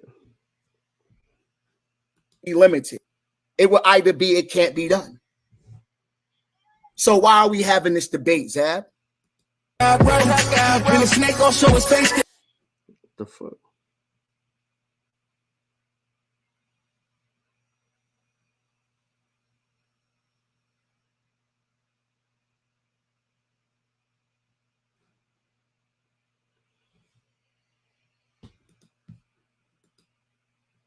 What is this? All right, shout out to the chat, man. Hey, let's get that pot filled up, man. We got a few people that don't ancient Kemet, ancient Sumeria, fingerprints of the Americas, pay-per-view, Aboriginal Powers going down April the 30th. Y'all gonna want to be there. You feel me? And I got an up and coming debate that we're gonna be announcing. Me and Not a Coincidence will be debating.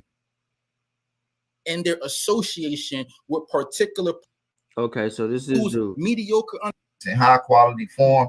Hopefully you guys enjoy it. Make sure y'all subscribe to this channel, Aboriginal Power Reloaded. I'm going to bring up Zabb, man. This is the third round, man. Everybody put y'all big threes in the motherfucking air. Put the threes in the air. Let's go, Zabb. Get straight to it, man. Hey, Zabb, play for keeps, dog. Yo, YK thought he had something by grasping for dear life at my use of the word limited. But according to the definition, being limited confines you. It doesn't achieve the highest goal, and it's mediocre. So you want to use mediocre understanding and present it as facts. Mediocre ain't good enough, Money Grip. In fact, mediocre got to go in the trash. Ancestry tests are based on our current speculative assumptions of genetic markers and their association with particular populations, but our understanding of these markers and their relationship to ancestry is still evolving.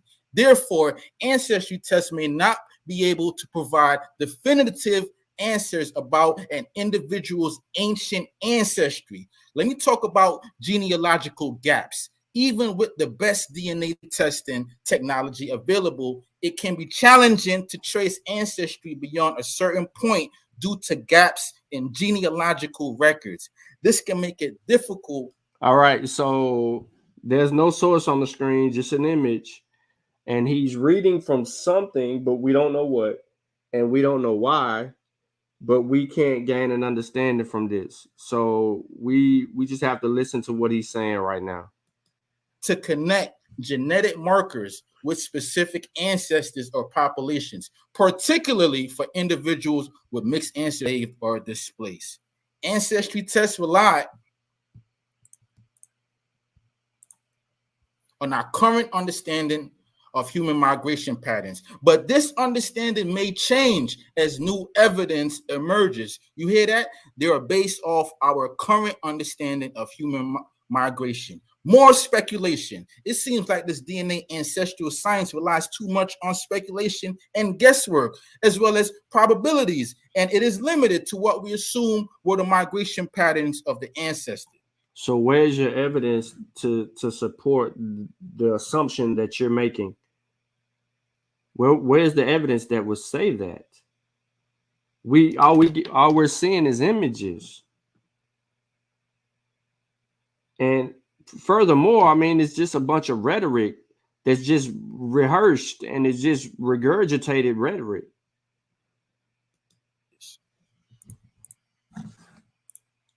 Scientists who take this thing seriously, they rely on genealogical records. They don't rely on DNA analysis. But when we say check your genealogical records, y'all say nah, check the DNA, check the DNA. But the motherfucker puts up a source for genealogy. We got no source on all the other shit he was kicking. But he puts up a source for genealogy on here. Which one I'm gonna tell y'all once again, genealogy. Look, the results are often displayed in charts of written as narratives. The field of family history is broader than genealogy and covers not just lineage, but also family and community history and biography.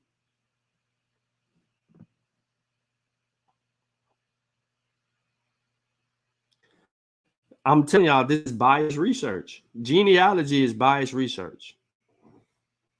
Because you're looking for everything to support a belief of yours in your family history.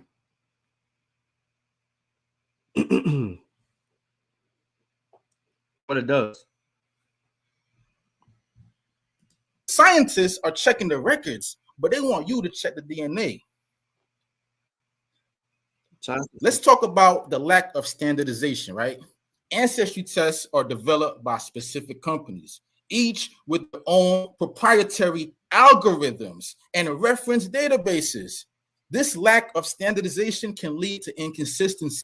He is reading from something from somewhere else, meaning, right? Everything that he puts on the screen is a facade.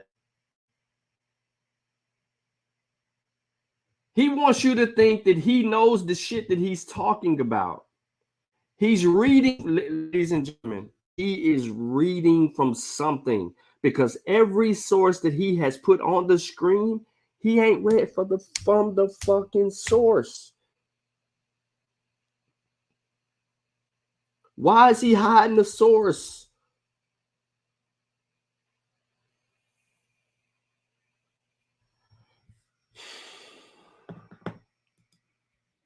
In the results produced by different tests. DNA ancestry testing results are often presented as probabilities. Okay, so this is DNA testing companies are rolling out algorithm updates, spotlighting the fickleness of ethnicity results, and perhaps reinforcing some troubling beliefs. This is in Wired. Your ethnicity estimate doesn't mean what you think. So let's see what it says. Your ethnicity traits. Oh, estimate. Ethnicity estimate.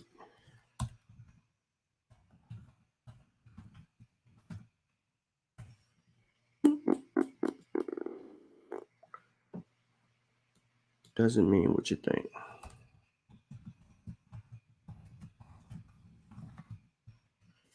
Wired. This is a 2020 article right here. All right. So it says when the genealogy, oh wow, not DNA. It says when the genealogy company Ancestry released the latest update to its ethnicity estimates last month, a lot of people suddenly became more Scottish. Since 2012, more than 18 million people have mailed their spit-filled vials to the company, which analyzes the genetic material for markers that indicate regional heritage and sends back reports of the geographic areas from which fucking commercials, bro.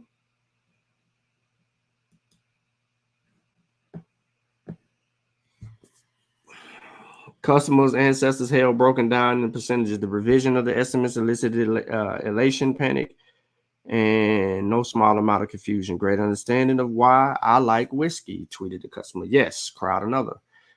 There's nary an animal live and an outrun Grease Scottishman. The tweet continued, punctuated by the meme of shirtless groundskeeper Willie, the cartoon embodiment of Scottish stereotypes from The Simpsons. An American woman blamed her Scottish ancestry for her loud mouth, while another man seemed more distressed by the news. Help before I go out and buy a kilt, he tweeted. Jokes, jokes, jokes. And yet the reveal of some popular misunderstanding about what these tests really mean, of course. Nobody actually became more Scottish. Ancestry scientists simply refined the company's algorithm, expanded its reference pool of DNA samples, and upped the number of so-called ethnicities or regions represented in the company's database from 61 to 70. A week later, Family Tree DNA followed suit. MyHeritage executives also imitated that an update is nigh. But the social media reaction suggests an erroneous belief. One of the company's marketing sometimes helps advance. The race and ethnicity are genetically determined and that they tell you something about your essential nature. It's a sticky notion with a grim history, deployed to justify everything from slavery to contemporary discrimination. And it's been making a comeback, resurrected by the fair of the white supremacists who rally around the idea of pure blood, by which they all mean all white European ancestry. At a rally just last week, the president invoked the race horse theory, a Nazi remnant slice of pseudoscience that posits a genetically superior class of human analogous to thoroughbred horses. While consumer DNA companies are far from pushing eugenics, they nevertheless traffic in stories about identity, and these stories can involve some decidedly unscientific assumptions. In January, researchers at University of Penn and University of British Columbia published a study showing how taking a DNA test could influence a person's belief in race essentialisms, or the idea that racial differences are innate. First, they gave all the subjects a quiz to determine how much they understood about genetics. They asked everyone to take the DNA test. Their results showed that for non-Hispanic, white identifying people who were highly knowledgeable about genetics, their post-spit test scores on an assessment of essential beliefs went down nearly 10%. Good, right? Except that among testers who claim no knowledge of genetics, race essential increased by 12%. All right, so I understand what this is saying. Y'all might not, but hold on. I wanna hear what he got to say.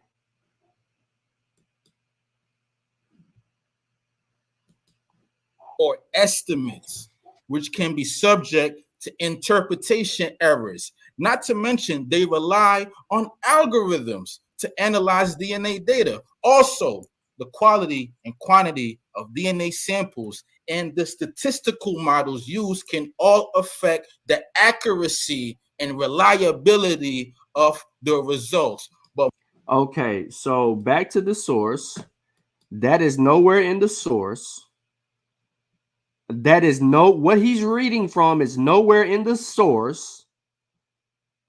Like I said, look, in a white paper posted to the company's website in September, ancestry scientists issued a self-reported inaccuracy. They gave themselves a B.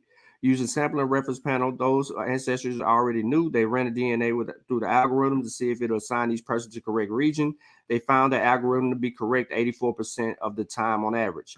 But identifying certain groups, such as indigenous Cuban people, their accuracy rate sank as low as 32%. Access to indigenous people's DNA is ethically fraught, making it tricky to come by for reasons such as difficulty obtaining informed consent, concerns, and exploiting indigenous peoples for profit. Perception that scientists are more interested in preserving endangered tribes' DNA than their members, and worries that their test results could be used as tools of continuing oppression, for example, to deny people land rights. That's dumb. What he is reading from is nowhere in the article. What is he reading? Where is he reading it from? And who provided it to him?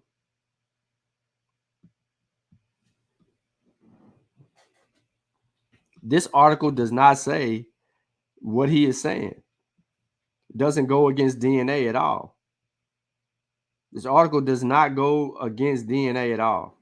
So what is he reading, and why is he saying what he's saying?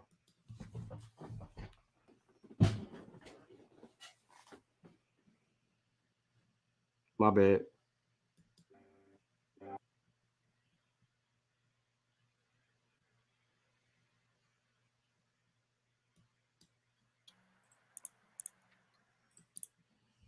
Can all affect the accuracy and reliability of the results. But most importantly,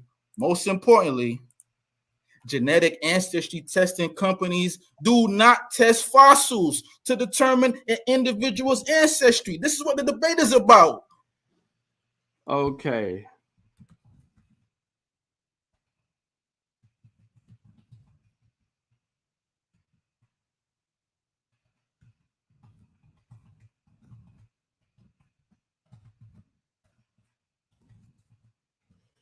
Did he really just say that?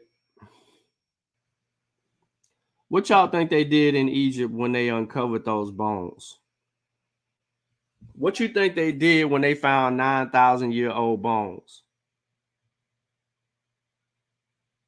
That helped them map the genome. That helped them identify the people. So they do test the bones. What, bro? That has to be the dumbest shit that you just said, bro.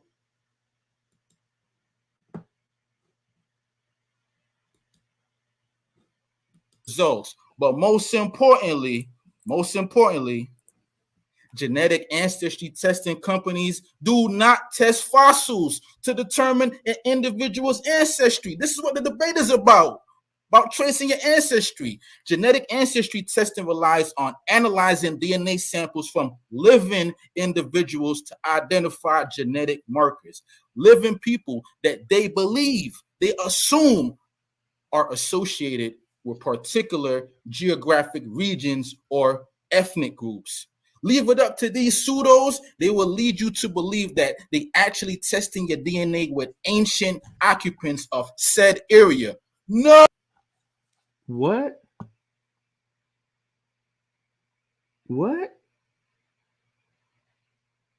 I don't think he understand.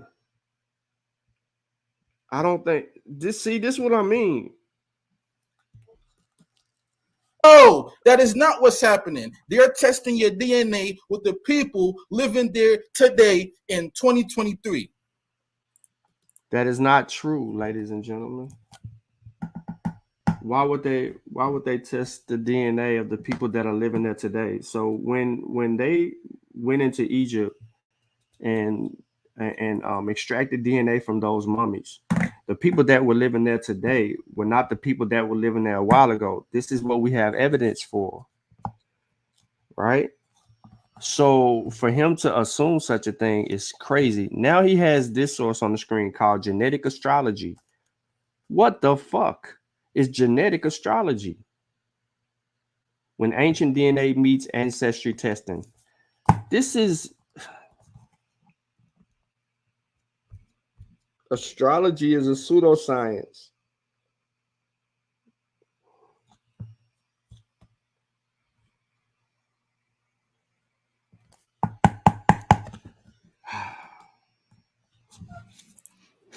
Fossils can be used to study the ancestry and evolution of ancient human populations, but this typically involves a different type of analysis.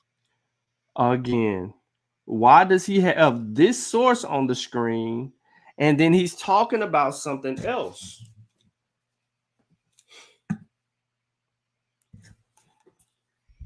What does this on the screen have to do with the debate topic? And why are you reading from something that ain't supported on the screen? This is annoying. Called a DNA analysis. However,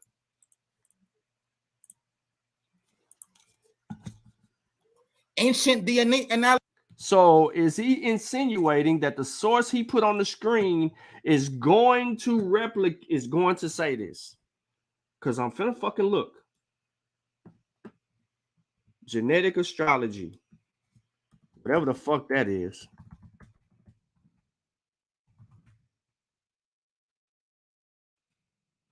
Why ancient DNA meets ancestry.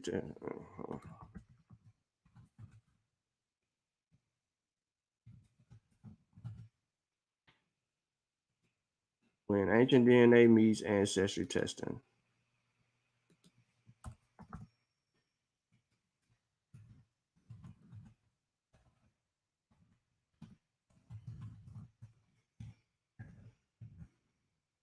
Article was written in 2019.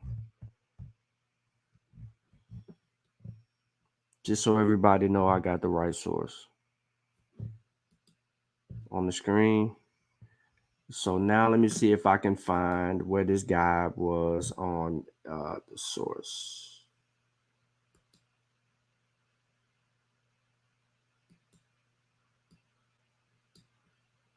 He highlights this is the principle upon which primeval DNA. This is the principle. So it's a starting paragraph, and it says this is the principle. They gotta stop fucking adding these commercials. This is the principle. I'm looking for this is the principle.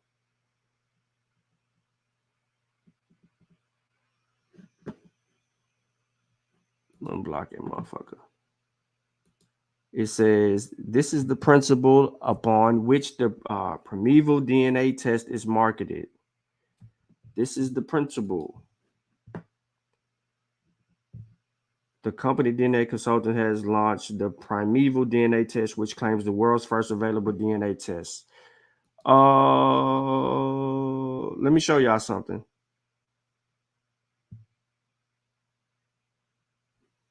Look at this. Look at this. Right? So we're looking for Dr. Deborah Bolnick, a geneticist. Vikings in medieval. Those are keywords that we could find, right? We should be able to find. I'm coming back here because I hope they didn't pull a damn Dan Calloway. All right, here we go. Here we go. Finally, fucking something that he's trying to highlight, but he probably don't mention it. This is the principle on which Primeval DNA test is marketed, and in theory, it might sound reasonable. DNA consultants claim that they are able to compare you to actual people who lived hundreds and even thousands of years ago around the world, such as Vikings, medieval Icelanders, or Stone Age Europeans, using a database of ancient genomes. As they say on their site, find out if you have true Israelite, Viking, Chumash Indian, British, Roman, or ancient Egyptian ancestry and more. But this is too far, is a form of genetic astrology. Dr. Bollick, a geneticist, University of Connecticut, explained, equating genetic similarity with genetic ancestry is deeply problematic because this test compares the test taker's DNA with a very limited sample of people from the past. We don't know if shared genetic markers are derived from that person, or even if the community or broader cultural group. Other communities likely share the same genetic markers, and test takers might have their greater genetic similarity with an ancient community not included in the comparison. Furthermore, the degree of genetic similarity can tell you if someone was a close or more distant genetic relative. We understand that. So again, the degree of the genetic similarities can tell you if someone was a close or more distant genetic relative, but not whether they are a direct ancestor. And this is when we see the whole Ramesses III. The whole Ramesses III. When you think about the 23andMe test, think Ramesses III. How people think that that's saying that when it is not. It's just saying that there's a distant genetic relative there between you and that particular person. That is it. We understand that, but what does this brother use this article to say? Finally, a source that's on the screen that we could, but I bet you don't mention this shit. These niggas sending they spit to.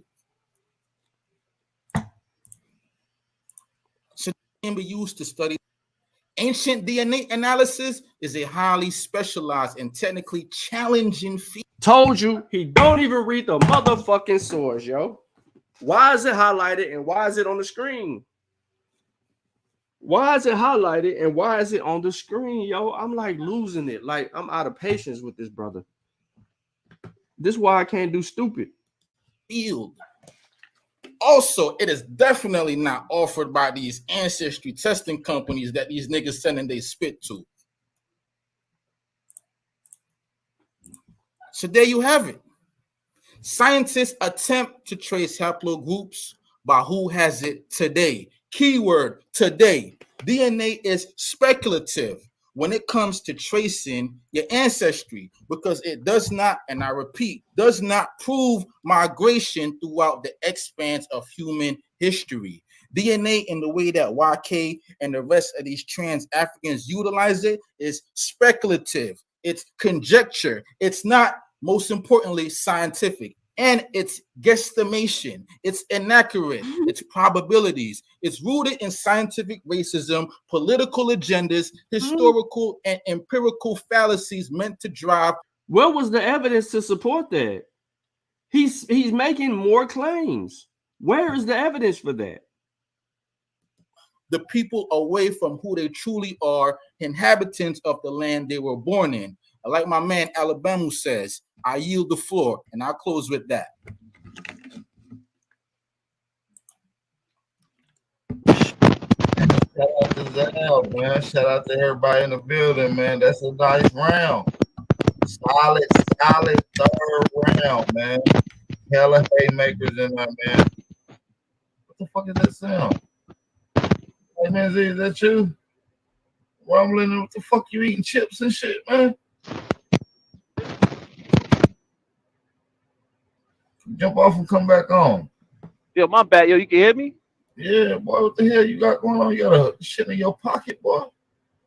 Nah, my mic was up, but I was saying, man, you got it. Yo, Zabb, something don't become true no matter how many times you repeat it, brother. No matter how many times you say the same thing, doesn't make it true, right? Because I already explained to you in the beginning that you don't need fossils if your Y chromosome is unchanged. Stop repeating it like a parrot, because Y chromosomes are passed from your father to son and are virtually unchanged. Males can trace their patrilineal ancestry by Y chromosome.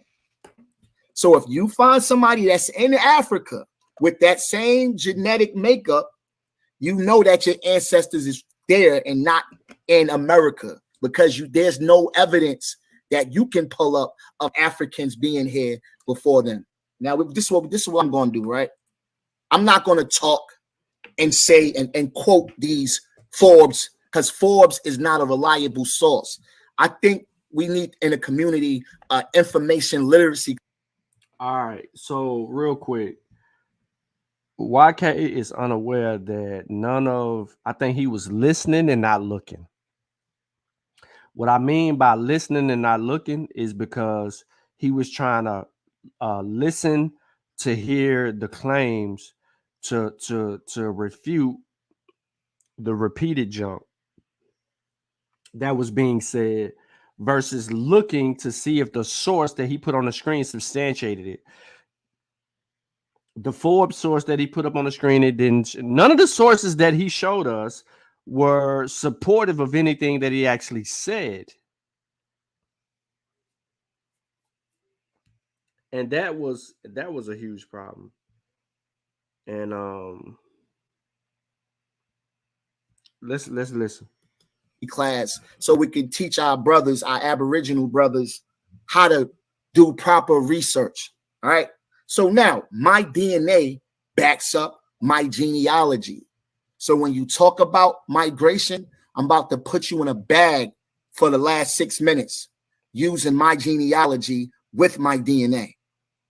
All right. I'm not talking like you, bro. Now, as you can see, my people is from Cameroon, Mali, Nigeria, Senegal, right? Now, let's go to my communities. Your DNA connects you to 2 communities: South Carolina, Alabama, Georgia, right? Connected to your regions, Mali, Nigeria. So based on history, this is where our West African ancestors were brought to. See, you leave out history. This is why all of my ancestors are in that one location at that time frame, right? Now let's keep going. My ancestors were brought to, hold on, let me play this video just so I can keep it in that context of how the West Africans were brought to South Carolina.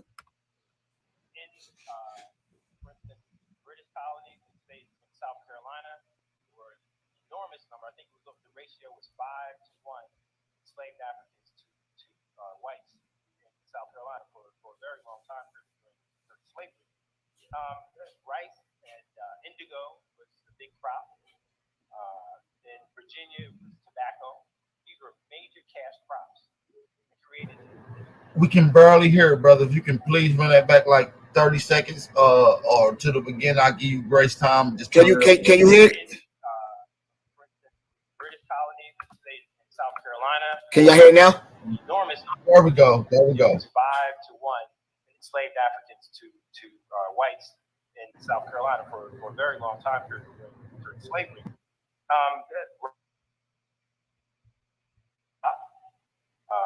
In Virginia, it was tobacco. These were major cash crops. They created an economy, that economy. So most of the West Africans were brought to South Carolina. Now I'm using migration. I'm beating him up with migration because I knew he was going to run over there and I was going to check him over there, right? Now, if you look at 1750, you're going to look at the map and you're going to see most of my ancestors was in one particular area. Now, as you can see, Richard Reed is my 4th great grandfather, right? And let's see where his parents were born. See, I'm gonna beat you up with the DNA, and then I'm gonna take you over there to genealogy and drown you. I'm gonna take you to the deep waters. Born in Africa. So my DNA backs my genealogy. You gotta hold that L. You get it? So as I could just keep talking because I beat you up with DNA. I beat you up with migration. But let's keep playing the video. Oh, because I want to show y'all something real quick. Now, this is crazy what y'all about to see, yo. Right?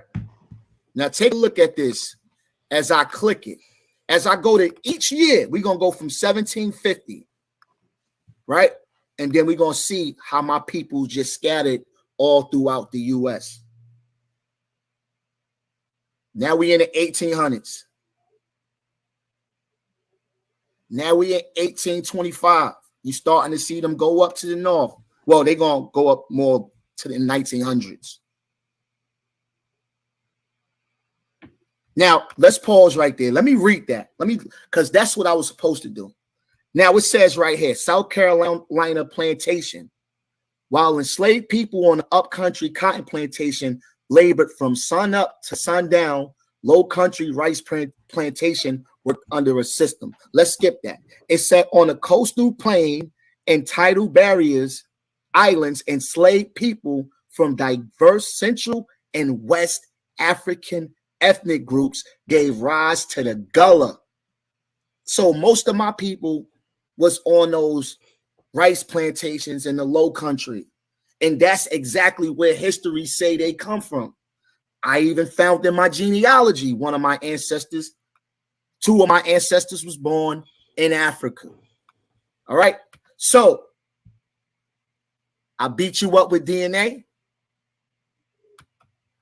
Abos have nothing to stand on because genealogy only takes you so far. So you're going to need that DNA. Let's hear my good brother Smoke tell you how he feel about genealogy. And this is going to be my conclusion. Go ahead, Smoke. Lead us out. Is genealogy the key, brother? Go ahead. Cool. So is genealogy still the key? The key to what? The key to what? The key to what? Get your DNA test. It's going to be a sad day in the Aboriginal community. Zabb let y'all down. He got beat up with a real PowerPoint presentation, not slides. That's time. Shout out to my brother YK, man. Shout out to YK. Let me get to the polls right now. I just put the poll in the chat while we wait on y'all to hit the poll. All right, so I ain't dealing with an Aboriginal chat room and a poll. Okay. Did Zabb answer the research question? Yes or no?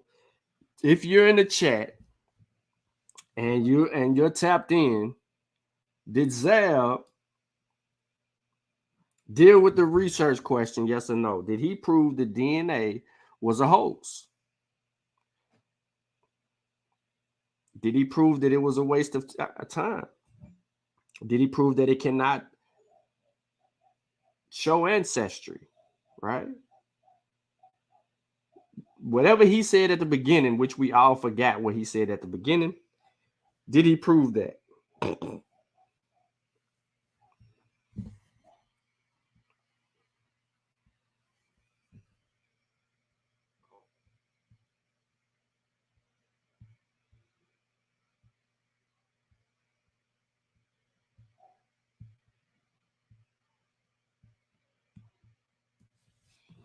All right, so let me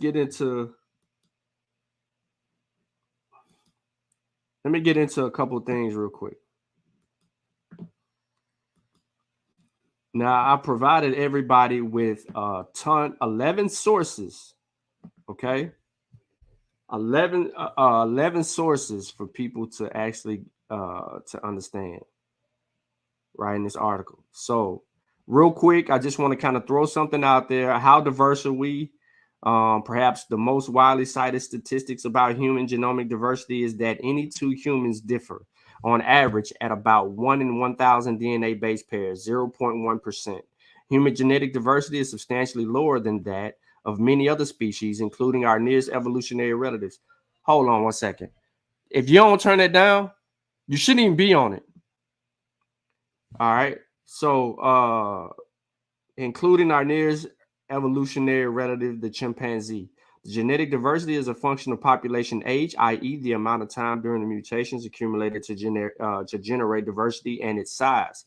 Our genetic homogeneity implies that anatomically modern humans arose relatively recently, perhaps 200,000 years ago, and that our population size was quite small at one time, perhaps 10,000 breeding individuals.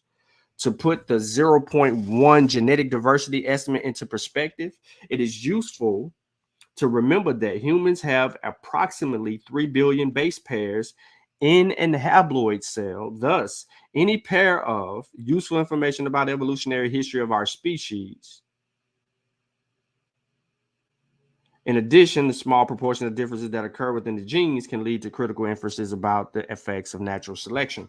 So that scores a backup that backs up YK, but there's more in that would back up YK. As far as the migration question, this 5-page article that I am showing here is in the description. It will back up the argument, right? Look, the African origin of modern humans. It will back up the argument. It will back up out of Africa. It will do what needs to be done, right? Nice little summary. Now, like I said, I'm only using a few sources because I don't want to bore nobody to death.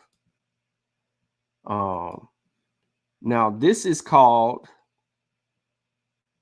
Understanding DNA Evidence, a guide for victim service providers, because that was brought up slightly, but this shows you how DNA can help convict people and exonerate people and yada, yada, yada. So if you want to understand all of that, biological evidence such as hair, skin, cells, semen, blood can be left on the victim's body or other parts of a crime scene. You know what I'm saying? So there's ways to be able to get that sweat too. But that's something that you might want to look at and fully understanding that. And then last but not least, genomic evidence for human ape common ancestry and ancestral population sizes. That is for those who want to argue that we come from monkeys. How in the fuck could that be possible? So this article will help break down some things and show you again genomic evidence for human ape common ancestry, human-ape common ancestry, and ancestral hominid population sizes. Oh, I don't want to hurt nobody's feelings. All right, now for the slow people like Smoke, who argued that they don't have a complete sequence of the human genome. Or yes, here's the evidence. Okay, scientific source. And it deals with the human genome sequencing consortium, and it breaks it down in 32 pages. Yeah, you get with it if you want to. And that's how we rocking over here on this side. And then we have the physical map, and then we have the Genome Project, which I think is significant for all of y'all right here. Boom. Feel me? So let's get it. I'll get into this real quick. Ouch. Hold on one second.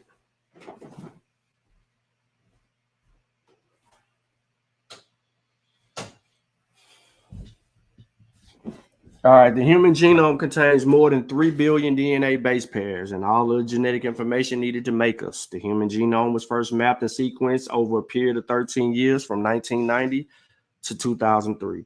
The Human Genome Project was a groundbreaking international initiative. International meaning more than just white scientists. Considered to be one of the most ambitious scientific projects undertaken in the 20th century. What is the genome and why does it need to be sequenced? All organisms That's what we are. We're living organisms. From bacteria to elephants have genomes. A genome contains the genetic information needed to make a living organism written in the DNA four-letter coded basis of nucleotides. Sequencing an organism genome gives us a comprehensive view of the information with which we can better understand their evolution, development, and biological functions. Sequencing the human genome has helped researchers to identify important genes and genetic sequences, to better understand their role in disease, and to investigate our origins using variations in the DNA sequence. What was the Human Genome Project? It aimed to sequence the entire human genome and provide the data free to the world. It was the first major global collaboration of its kind, the first major global. So for anyone that has a problem with DNA, this was the first global collaboration of its kind. It involved thousands of staff and institutes across the globe. So this was a global initiative, not an independent or a group of Western scientists. So look, here's what took part. I'm just put that on the screen. Of course, the U.S. took the bigger initiative, but you had the United Kingdom, Japan, France, Germany, China involved.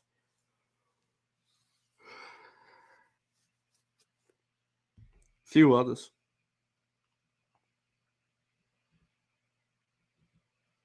All of this is available to you as well. It's available to you. So we ain't got to run from nothing.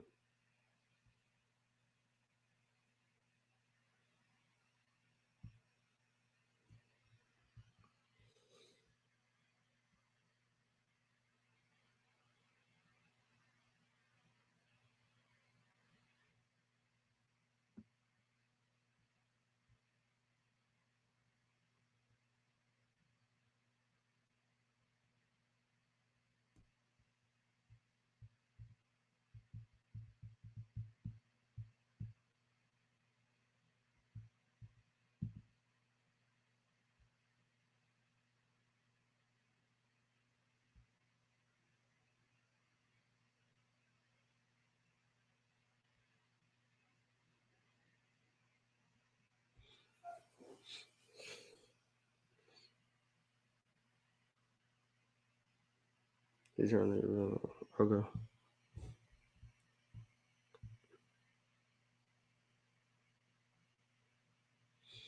All right. So my bad, y'all. I was trying to read a comment about a dude trying to hustle us up out of French's.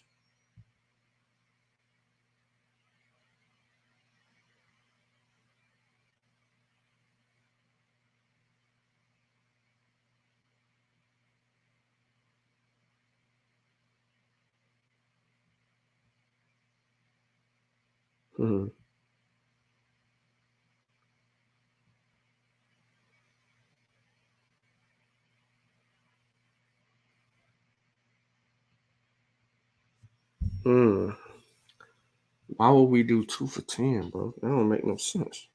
75 a piece. I ain't getting that. All right. So let me stop sharing my screen, man. That frustrated me right there. He proved he wasted his own damn time. That's a fact.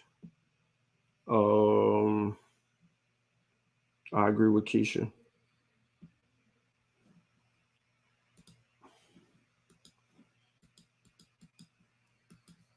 Anybody agree with Zabb? If you agree with Zabb on the whole genome mapping or the use of DNA, I just dropped a link in the chat. If you agree with Zabb and what he was saying, if you believe the DNA was a hoax.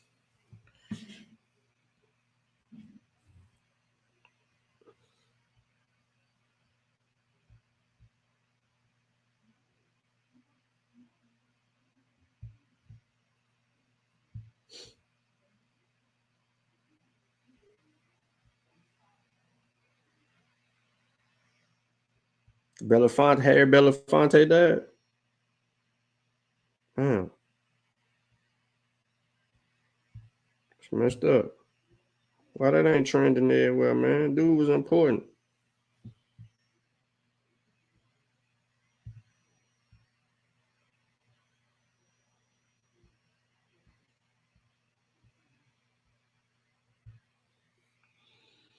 Can we collectively draw the conclusion he boomerang daggered himself with his own source? Hit the link, Chavis, and tell people why you think that he boomerang daggered himself with his own source. They sure as hell believe in DNA and genetics when they are using to explain the origins of Amerindians, American Indians.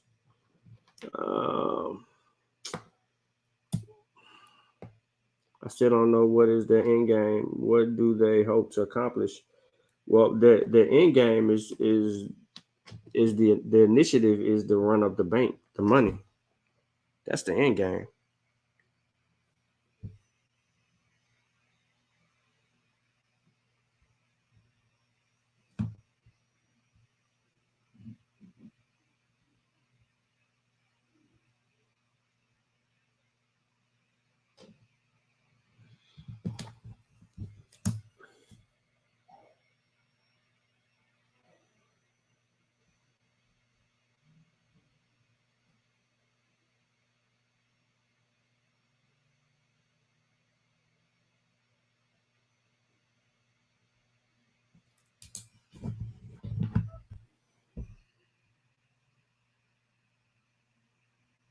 I was gonna say that. And we gotta pay for Cleo next week.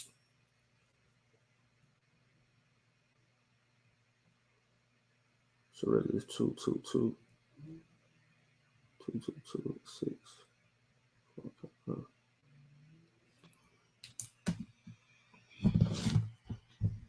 Hold on, y'all. What's up, Bell? Oh, the girls.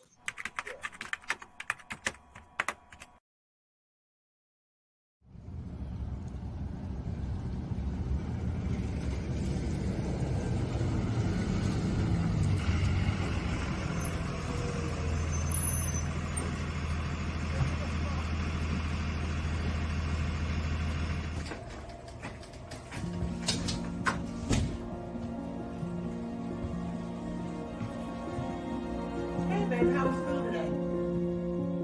Mom, these kids at school kept making fun of me and they kept calling my hair nappy. Why, Mom? Tootie, look, just read this book and it'll tell you everything you need to know.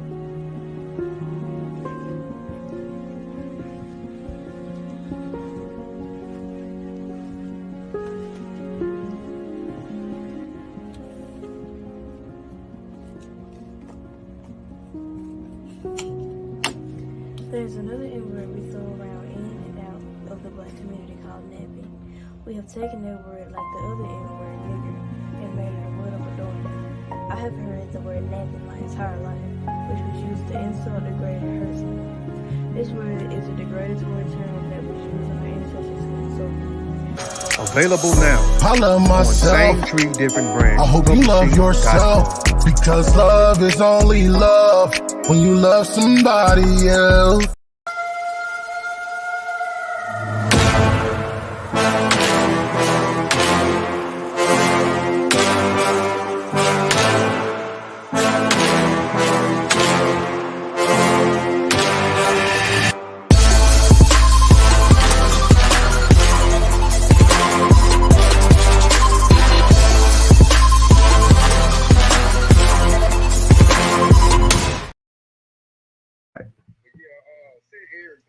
To the message, you know what I mean? Send they DNA. All right. Okay. Yep. All right, so that's all I get, man. That's all I get. I don't even want to be too long. I've been on here too long. I ain't giving nobody no wrench. Pseudo history reparations. Extremely.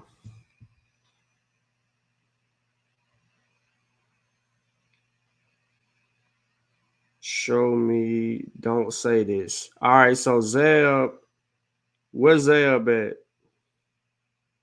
Zabb, I'm live now. Let me change my I'm live now.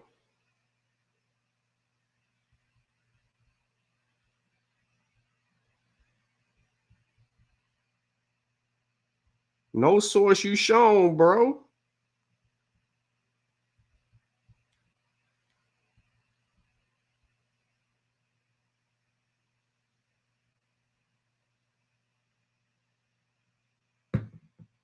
Hold on. Let me see. I might get action.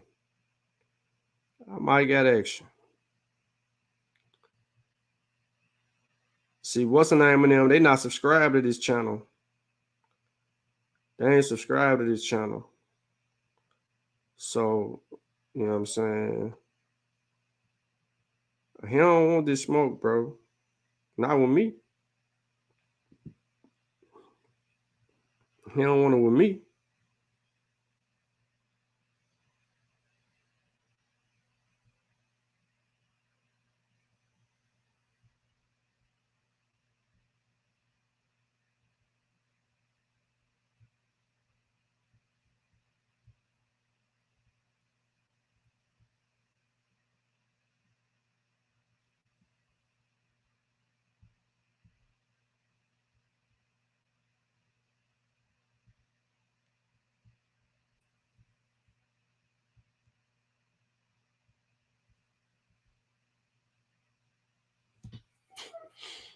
Where you at?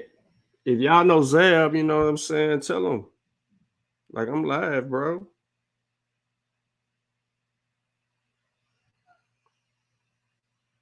Let me see. Let me find out a coincidence.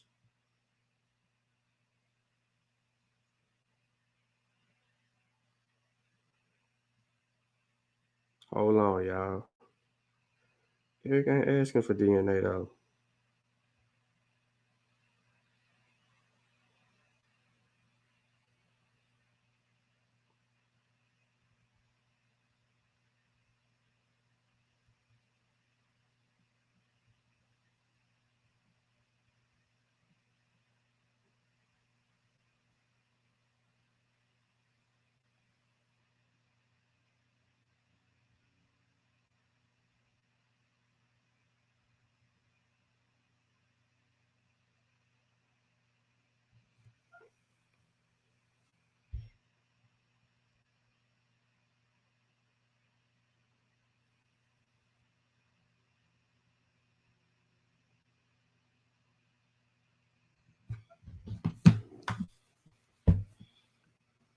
Let me see if he come in the chat. I'm about to end this shit, but if he want to talk shit, we can do it. Matter of fact, I'm finna do this shit live so y'all can see it. I'm gonna do it live. What do you mean? Let me make sure I'm on the right. Let me change my icon and switch. We go to signs for Sean. There you go. Come on with the come on. Yeah. Yeah.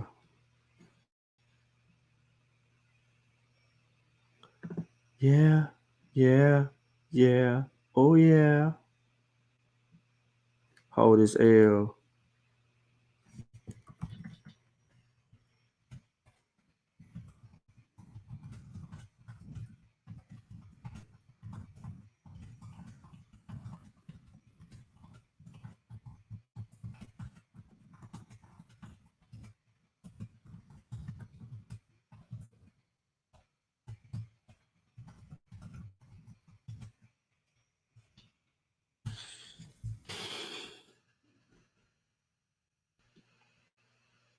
I'm waiting on him. I want all the smoke. Y'all see it? Show me. Don't say this. You are aware his sources on screen was not supporting anything he said, right? He was reading slides from elsewhere or on paper, so his sources were fronts. I looked at all his sources. We on Science with Sean now revealing it. Am I lying? Did I lie? Tell me if I lied. Somebody tell me if I lied, yo. I'm here for that. Somebody tell me that I lied. Did I lie? Can somebody please tell me the lie in what I just said?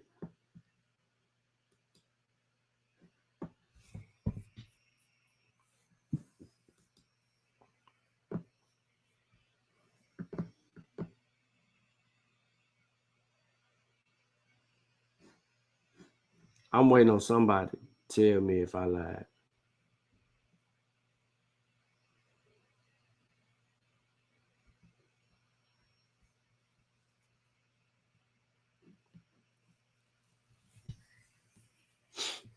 Zabb is wrong, man. When we looked at all the sources that Zabb pulled up, and I still got them. I still got them on screen. I still got them on screen. What he read off and what them sources said now neither one of them had shit to do with the other.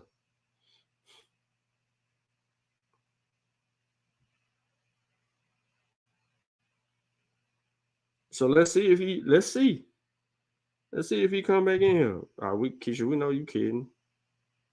We know it's cap in your rap. Try to come on there and say, don't say this. Show me. What you mean, bro? It's easy work.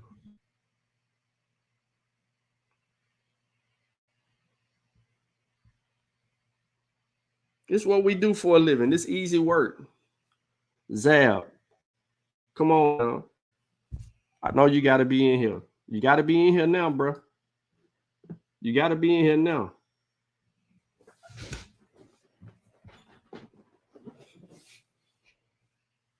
Where you at? We just had some more people come in the building. Where you at? Sean is looking for Zabb.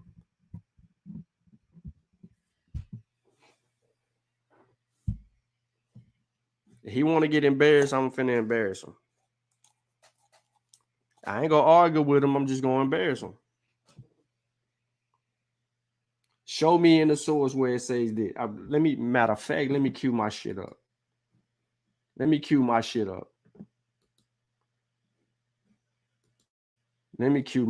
up. Straight up. I'm prepared. I'm ready. I got it up right now. One source after another source after another. Your first round, you ain't had no motherfucking source. So we going straight to second round.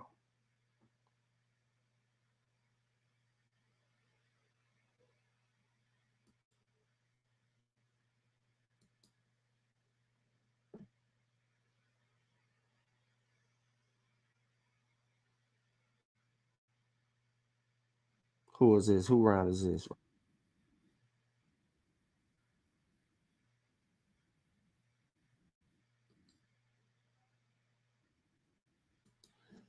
Yeah. Where you at, Zabb? Come on, get this work, bro. I got a little time.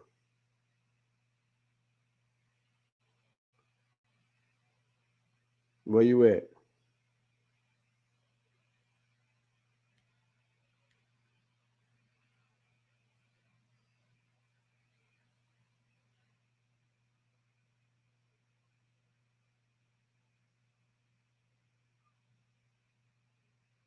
Yeah, man, last year.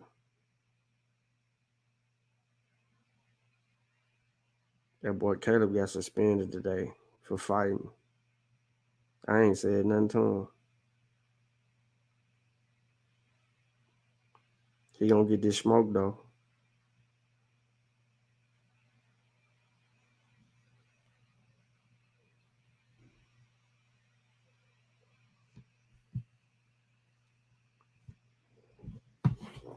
What's taking this dude so long, bro? Why is he running? See, I ain't in the elbow circles. You know what I'm saying? I ain't in the elbow circles. But I know when a nigga running.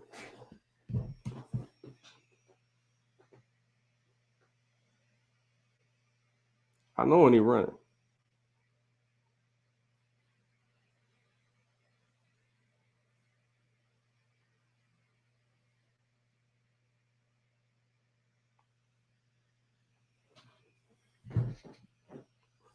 Let me drop this link in the chat again, man. I'm queued up, Zabb. Where you at? I'm gonna show you everything you said in your own words, bro. And then I'm gonna pull the source up. I'm gonna let you say it, then I'm gonna go to the source. And you tell me where this shit at in the source. Y'all know he running. He ain't even coming no more. Cow that shit.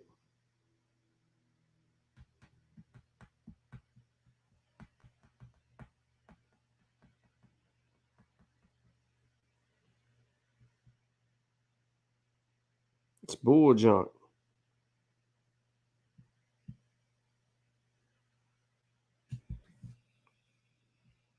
We waiting on them. We looking for Zabb.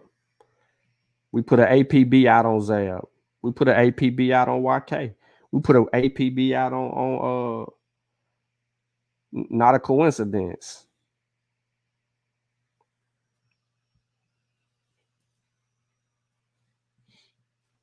Maybe I should go on to Mossy.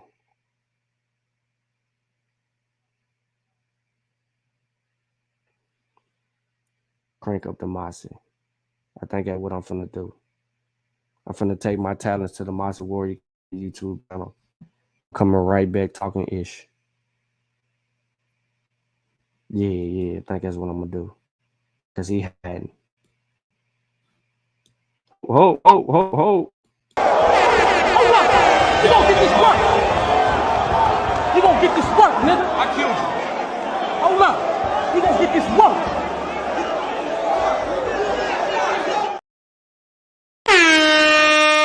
Dom the Monko.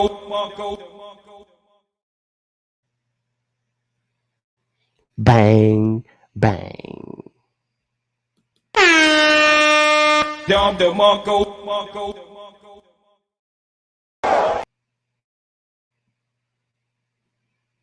He don't get this work.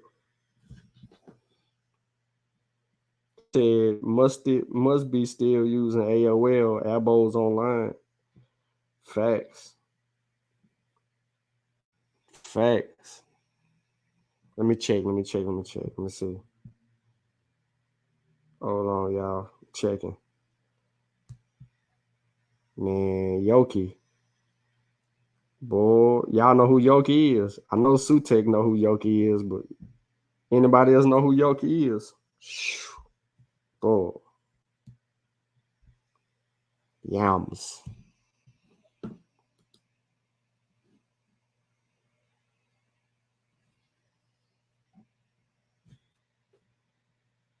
Yoki the one.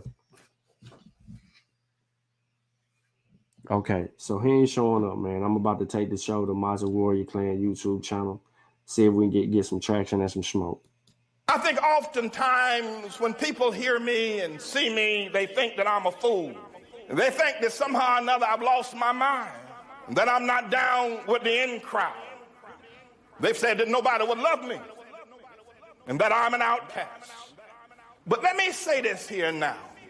We can be clear about anything. Please let me be clear about this. And I pray that it's received and understood. I don't want to be one of you. I don't want to be one of you weak men, weak people. For my brother, I'd rather die. Death is welcome rather than to call myself you spineless black men. Side high, I ain't your traditional. Rapper smoking medicinal, stayed in detention. Life is all about principles, cynical ass niggas. Sorry that I offended you. I bring something different while niggas sounding identical. I'd rather drown in a swimming pool than to let you imbecile stop me from topping my pinnacle. Try me blocked by the genitals. Trust me, it's not intentional. It's a difference between a gangster and a criminal. Cause real gangsters can't do Breakfast Club interviews. A lot of you niggas don't own a business suit. A slave for every pair of Michael Jordan tennis shoe. But anywho, got your bitch walking around like she winning pool with no bottoms on, just the top of her swimming suit. What you gon' say when the niggas gon' try to get at you? Them in what army, or you just talking in general? Cause in the end, we all gon' die like them Seminoles, nigga. These niggas weak. I'm fucking up. These niggas weak. These niggas weak.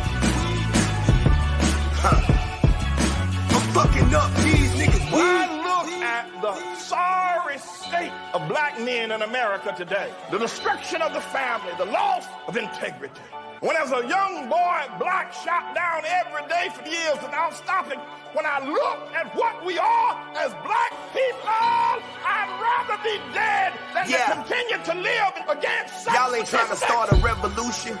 Y'all looking for a restitution. Niggas kill each other every day and ain't no evolution. My partner shot 100 niggas and it was never proven. We just labeled him a gangster and kept it moving. Let me give you the same outcome, separate shooting. A white man kill a black, we holler persecution. So instead of looting, it's time to find some better schooling. You can act like y'all don't understand when I'm elocuting. Did I stutter? I was never Reuben. Y'all ain't no Black Panthers. You wasn't there with Newton. You ain't Martin Martin. Try to better humans. Instead of all these rappers, we need some better students. It's time to rebuild the neighborhoods that we helped to ruin. And the NAACP, y'all need some help recruiting. Fuck a resolution. Let's get some retribution. I feel like Malcolm X when he left the movement. These niggas weed. I'm fucking up. These niggas weed. These niggas weed. I'm fucking up. These niggas weed. Yeah. Y'all know what it is, yeah, I said it, nigga. All you niggas laying up with these bitches with no condoms and shit. Having mistake babies and shit, leaving these women to motherfucking raise your kids by their motherfucking self. Yeah, my nigga, I said it. You don't like what's going on in the motherfucking America, leave this motherfucker. When they said we were free, my nigga, that mean we were free to go back where the fuck we came from, my nigga. Yeah, it's a whole motherfucking continent that belong to us, nigga. It's called Africa, motherfucker. What the fuck is y'all talking about? Y'all ain't trying to start no revolution. Y'all motherfuckers spent 10 bands on the motherfucking section in the motherfucking club. 10 bands to build a whole motherfucking neighborhood in Nigeria, nigga. Get the fuck out of here.